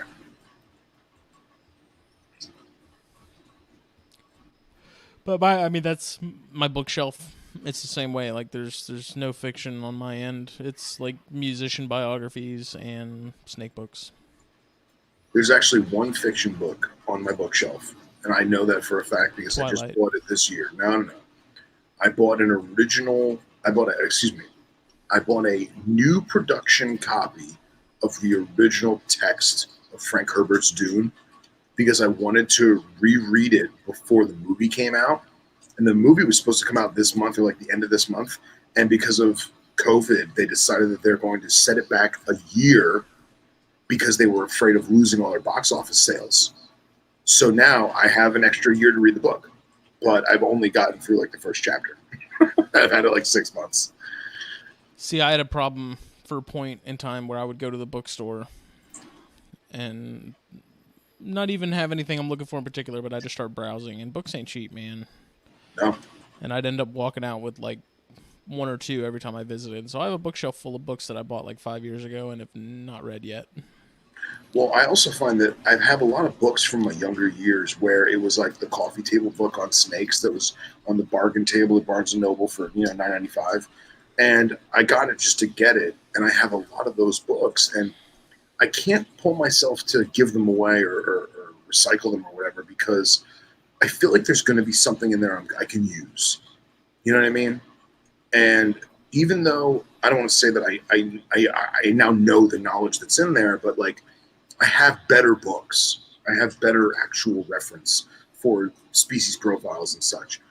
But I just can't get rid of those cheapy DB coffee table books. I don't know why. Yeah, that Langerwerf book would be awesome. And yes, Andy, I will have a chondro eventually. I'll have to join the cult.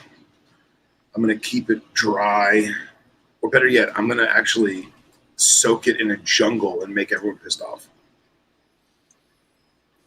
That's what I'm going to do. 100% humidity all day long. Enjoy your dead chondro, bitch. Yeah. I don't know, man. I like Waminas a lot. I like sarongs a lot. I don't know. I just don't care. I don't know why. Another great species wasted on the ignorant. Okay. I like Ferraris, but I'm not a car guy. I'm gonna buy a Ferrari.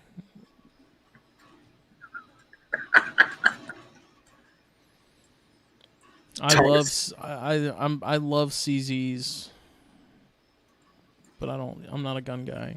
I'm gonna buy a CZ as my first one just cause I'm bougie. CZ, you mean a cubic zirconia, right? Yes. Yeah. Andy says he's going to set up a chondro bioactive so that he can tell everyone to kick rocks. I love it. I agree with it. I don't believe in keeping chondros in naturalistic setups. And why is that? I don't feel that they do as well. Okay. Like, it has to be done right, and if it's not done right, you're setting yourself up for failure on a species that's already got a smaller margin of error than most. It's true. I can see that. I actually have a tall exo at my parents' house that I will be bringing to my home, and that's probably what the chondro is going to go in. So yes, I've already contemplated it. I already foresee it happening. I don't know. Part of me wants to just get like a cheap, ugly, wild caught, scarred up Biak on principle and just get it good. You know, get him up, get him running. Good luck. I've done it, man. I've worked in the pet industry. It's you actually have to care. You know,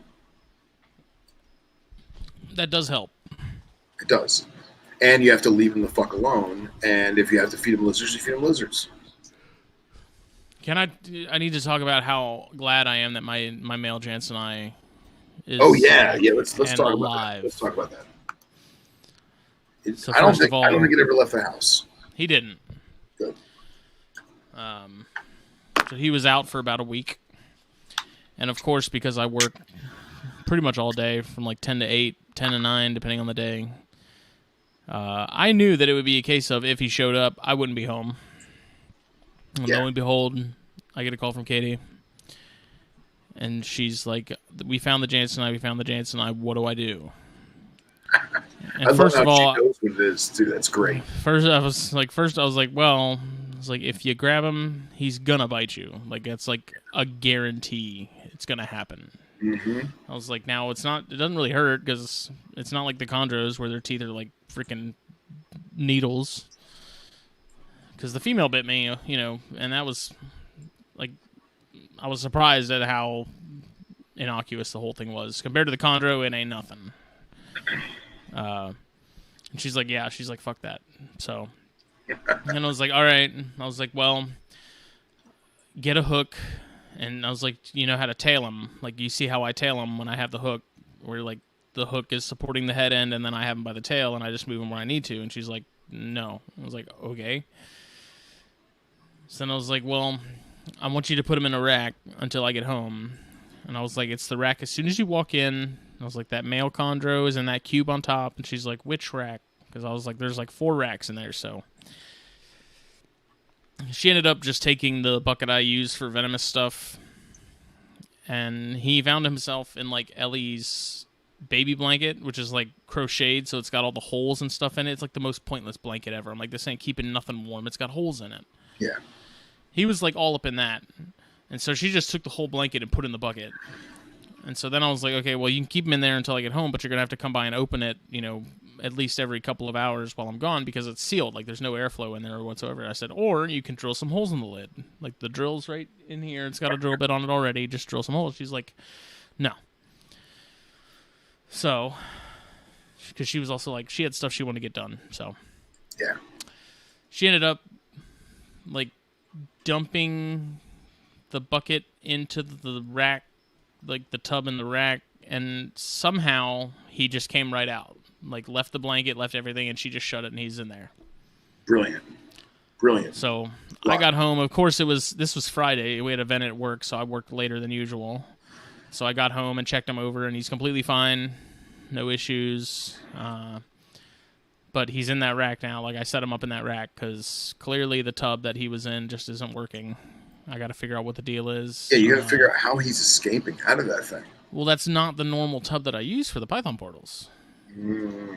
Like that. Well, the other ones I don't worry about it because the clasps on the ends for the lid, those are on there really, like, those are solid. Yeah, they snap on. Those are those are hard to get off. So he's not going back in that tub. I may end up just using that tub for one of the chondros. Just taking out the hide, leaving the heat panel, maybe not. I don't know. Putting on some perch holders, just basically converting into a chondro tub. But I'm so freaking relieved because that was like eating me up for like a week. I was just every morning I'd look around, every night when I get home from work I'd look around. Yeah, it was just a solid like 4 days, right? Yeah, it was like a week. But I mean, I think he must have been in our closet because you saw the closet. It's like a walk-in. Yeah. So I looked in there. I looked around. I didn't like go through all the clothes and stuff on all the shelves because you walk in. Obviously, there's like clothes on each side hanging, and then you have some shelves above those where there's blankets and winter clothes stacked and stuff that we don't wear all year. And apparently, Ellie saw him leaving our room and going into her room. Because that's like Katie, he went to Ellie's room, Katie closed the door, like kicked Ellie out, closed herself and the Jansen and I in the room until she could wrangle it. And so, I don't know. He must have been hanging out in our closet is the only place I can think. I mean, that's a pretty good spot because there's a lot of spots he could have been hiding. I don't know. I mean, that is the nice thing about most snakes is if they get out, there's a very good chance you're going to see them within the next couple of days after they've, they start getting hungry, they start getting thirsty, they start wandering. So, ooh, is it getting real over there? You heard it? Yeah. Is that wind? Yeah, that's rain and wind. Now that I wasn't going to bring this up. Well, first of all, I was going to say is I imagine you were going to come home one day from work and these cameras get wet. I imagine you're going to come home from work one day and there was going to be a Mexican standoff between Hector and the Jansen and I. Like, it's all messed up, and like Hector's like, But at the same time, I'm going to say this on air because I have to throw you under the bus. How can you have that many snakes in a room and not have a door sweep? How do you not have a door thing on the bottom so they can't go underneath? First of all, this house is cursed. What? This house is cursed. It's not cursed. You just need a door sweep on the door. I never had snakes get out until we moved into this house. Okay.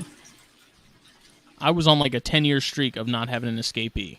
So what, you think, your great aunt Mildred's letting stuff out at 2 a.m? Now, yes. This is like an Indian burial ground or something. And snakes are getting loose because I've had a bunch of Alterna get out.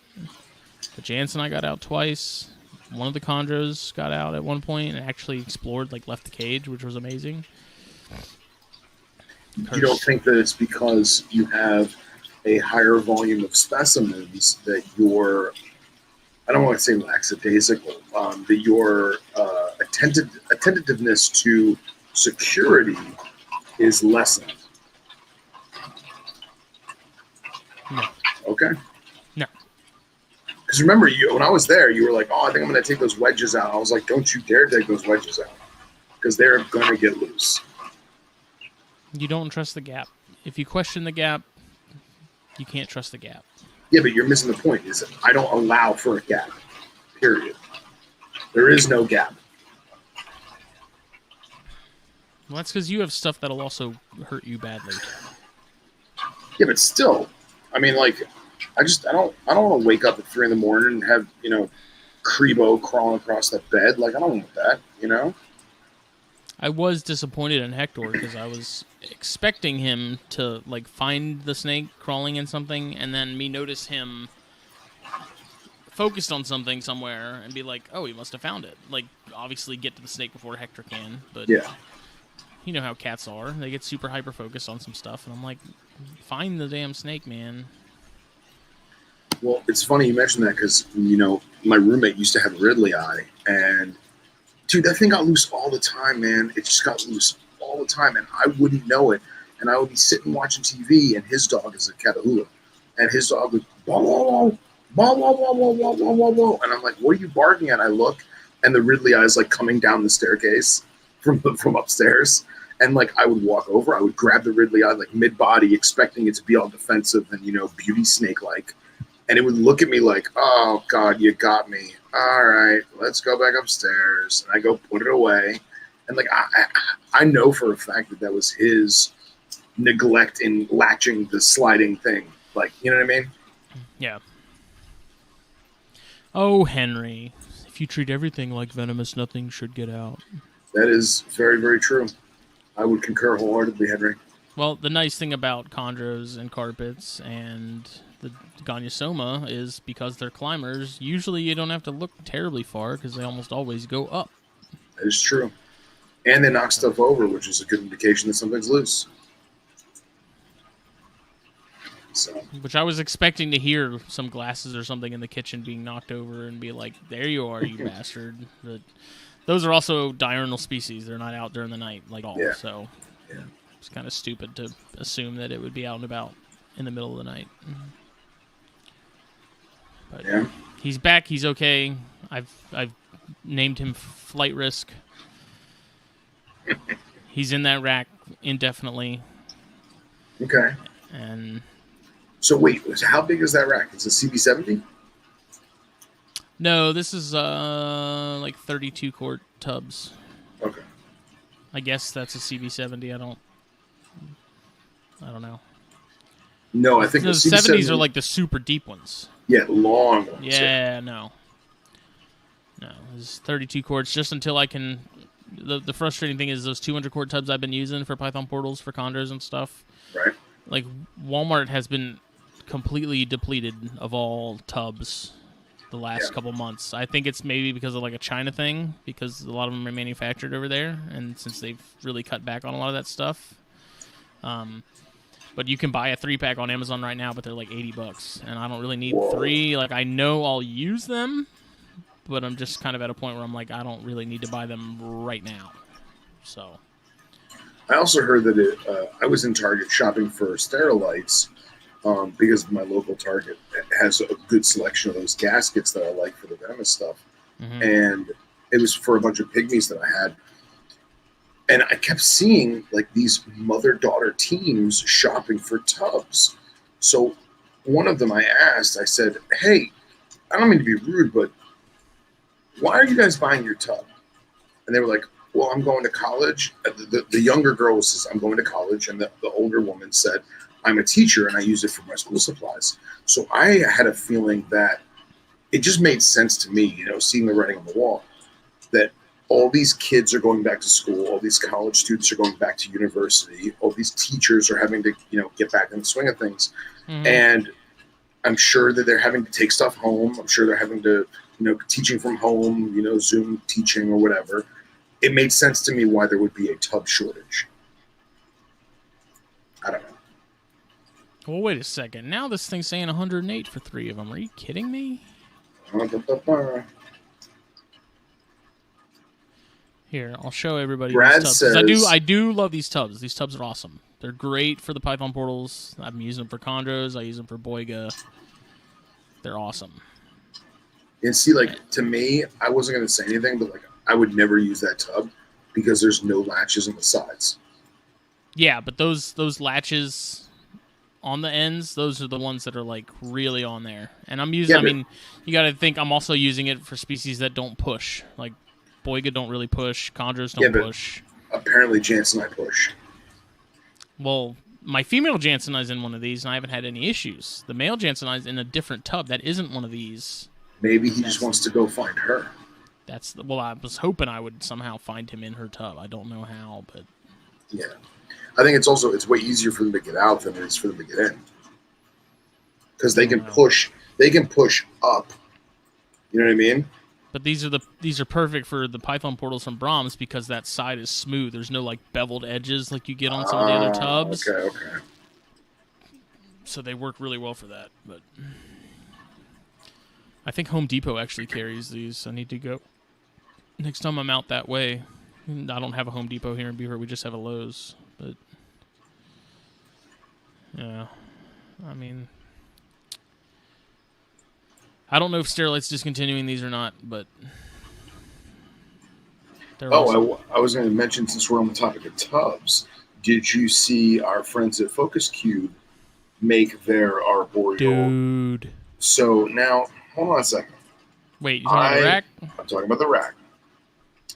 Now, I think it's absolutely beautiful, but I need to ask you, how many people made Cambro racks like that prior to Sean's one that he made for me?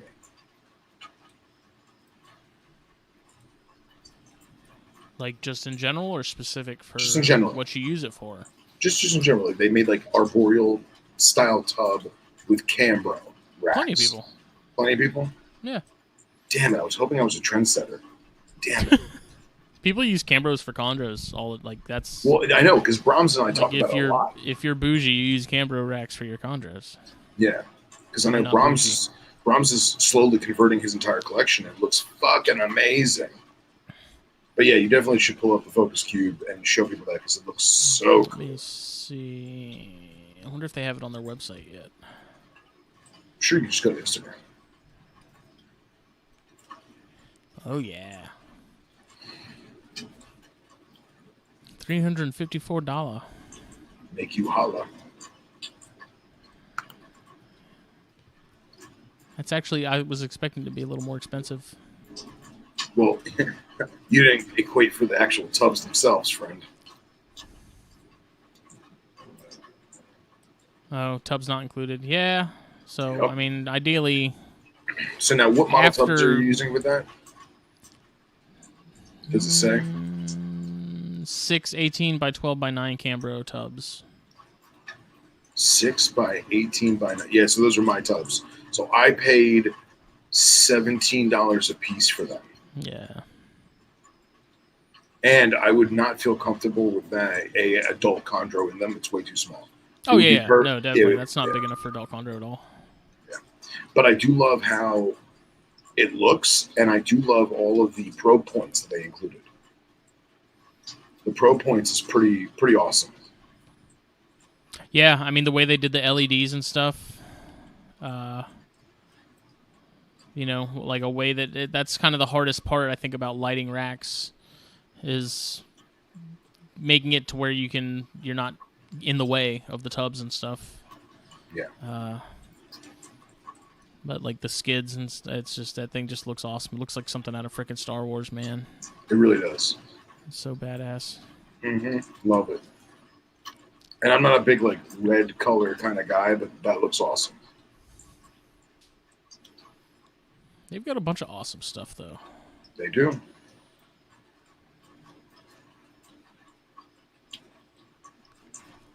And I love that they have ways where you can include, I mean, we talked about this on the podcast, like ways they can add that, your stat into the cage to where it looks like it's meant to be a part of it. Right. It just... Well, that's on that Cambro rack. That's what that cutout is on top, right? Yeah. That's for a VE thermo. Or herp stat. Yeah, or herp stat, yeah.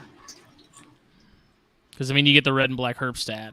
That red unit. Oh, that's awesome. Yeah. That matches. Oh. See, I didn't even know it was in the picture.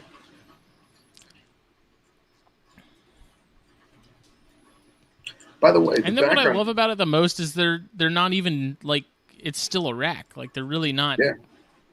They're not doing anything that hasn't been done as far as like the functionality, Right. but they've completely said like everything else is boring. Like let's reinvent the aesthetic of it. Yeah. And how much was it? $354. It's awesome. It's good. It's good.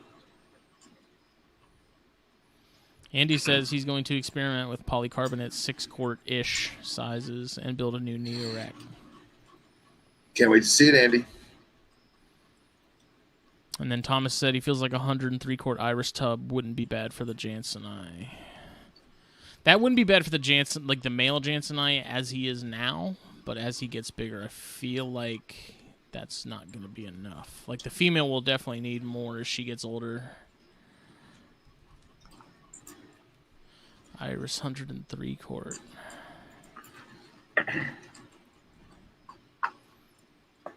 Like the 138, I don't mind. That's actually not a bad looking unit. You know, I was in what the hell's it called? Staples the other day. And they had some Ziploc, those gasket tubs. And they were like the perfect size for the next step up in chondros for my rack that I have now. And they were like 35 quart or something like that. They weren't massively bigger than what they're in now. But I was like, man, that's like the best size for a rack right there. Especially for the size they're at now even.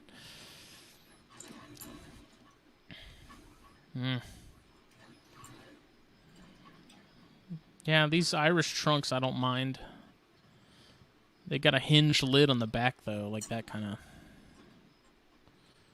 Yeah, that could be troublesome. Something goes up in that hinge and wraps around it. Right. Take a gander. Let's see it. Of course, it doesn't matter because they're sold out, but... By the way, is that wallpaper Kesnikovi? Yes. Nice.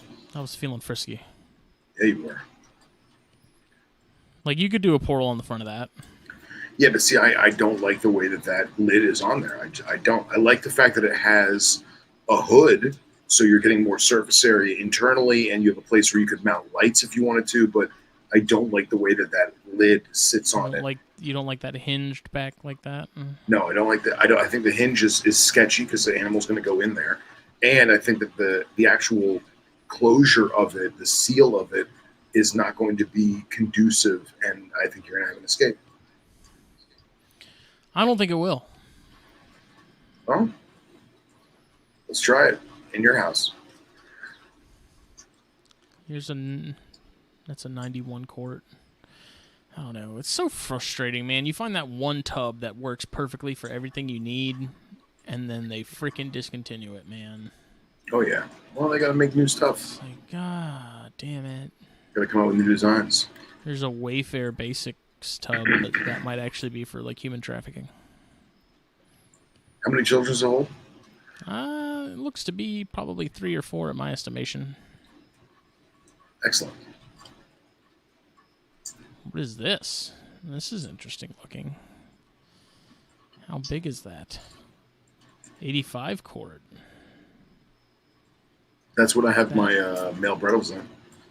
Yeah, that lid ain't holding nothing in though. Yeah, my male Brittles is in the Sterilite gasket 85 quart, and it is perfect for him because I have a big piece of grapevine and a nice water dish. I have a paper towel roll in case he decides to shove his ass in there, and I watch him, and he comes up on the top, and he runs the rim of the tub, and he comes back down. He loves it. See, I like the Container Store, but you don't have any way of shopping by like size. Yeah, and I'll tell you right now, is something that's 100 quart and up. I don't have any way of looking at that. The Container Store in Boca is awesome, but I feel like their snake-worthy tub selection is being diminished on purpose because they're selling so many to herpers that the guy actually asks me, he goes, "You a snake guy?" And I'm like, "Maybe." How'd He's you like, know? "Oh yeah, come over here. I got them over here."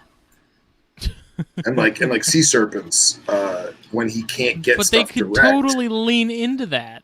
They could lean into that and make so much more money. Like there's a whole market of nerds who want your product. So Chris from Sea Serpents, I guess he had an issue like a year or two ago with a distributor, and he needed tubs like fast. So he's like, I'll just go to the Container Store. And I guess he was in there earlier that day when I was there, and the guy was like, "You Snake Guy?" And I said, "Yeah." He's like, "Come over here." And then he shows me. He's like, "What gave it away?" You know a guy named Chris? And I was like, "Yeah." He's like, "That guy just cleaned me out." I texted Chris and I was like, "Why are you shopping at a Container Store? Those are my tubs. It's my turf." I mean, I guess you can just look up whatever size cordage on Amazon. Like I have those 110s that have the 4 clips, like the 1 clip on each side, and those are nice. Right. I just wish they made them a little like deeper, like wider.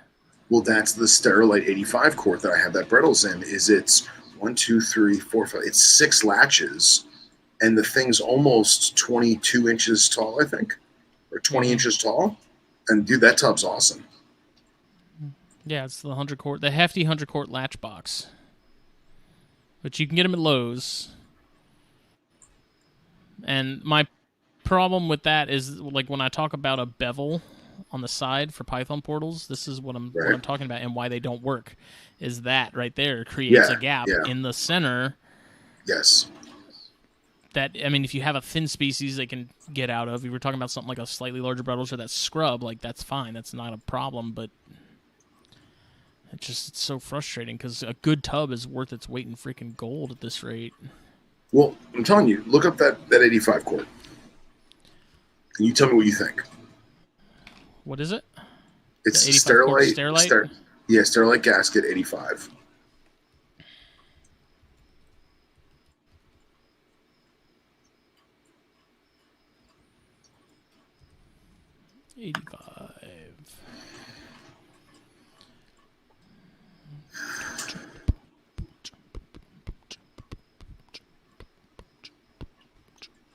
I'm not seeing it on Amazon. I hope they didn't discontinue it because I need another one soon. Gasket. There's an 80 quart. Maybe it's 80. Is it 82 maybe? I see 80. Let's see it.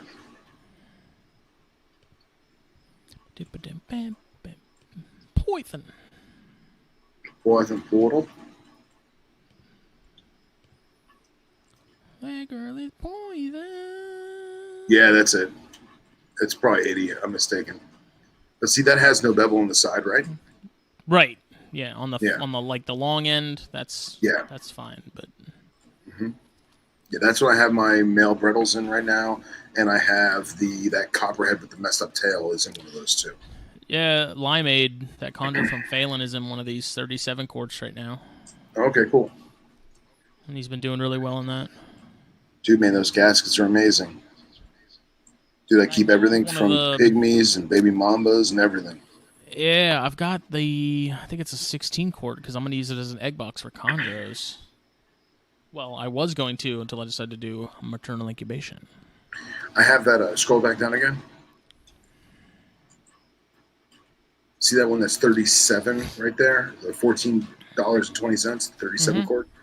That thing, nobody has them around me, and I swear if I find a Target or a Walmart that has like a stack of 5 or 6 of them, I'm going to buy them all because those are awesome for pygmies because they're so thin that you can get almost 5 or 6 on one shelf, and it's a pygmy, so it doesn't need that much height, you know. Right.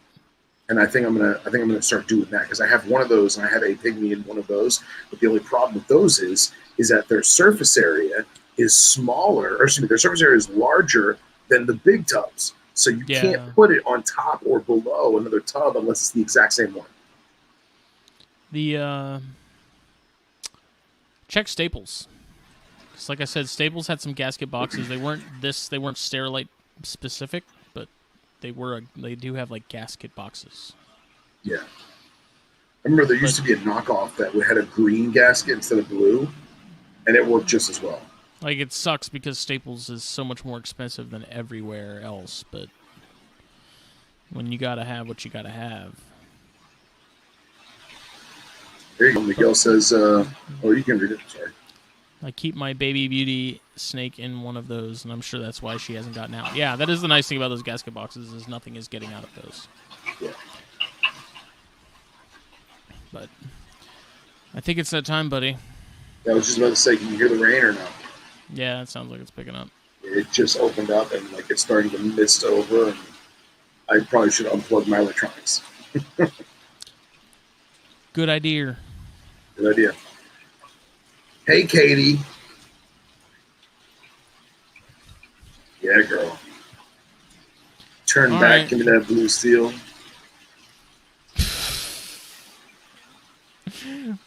We'll see y'all later. Good night, everybody. Thanks for joining. He said you're amazing because you're my wife. Very true. Very, very true. Oh, my God. Now I'm getting wet. All right. And that's what she said. See you later. That's what she said. Good night, everybody.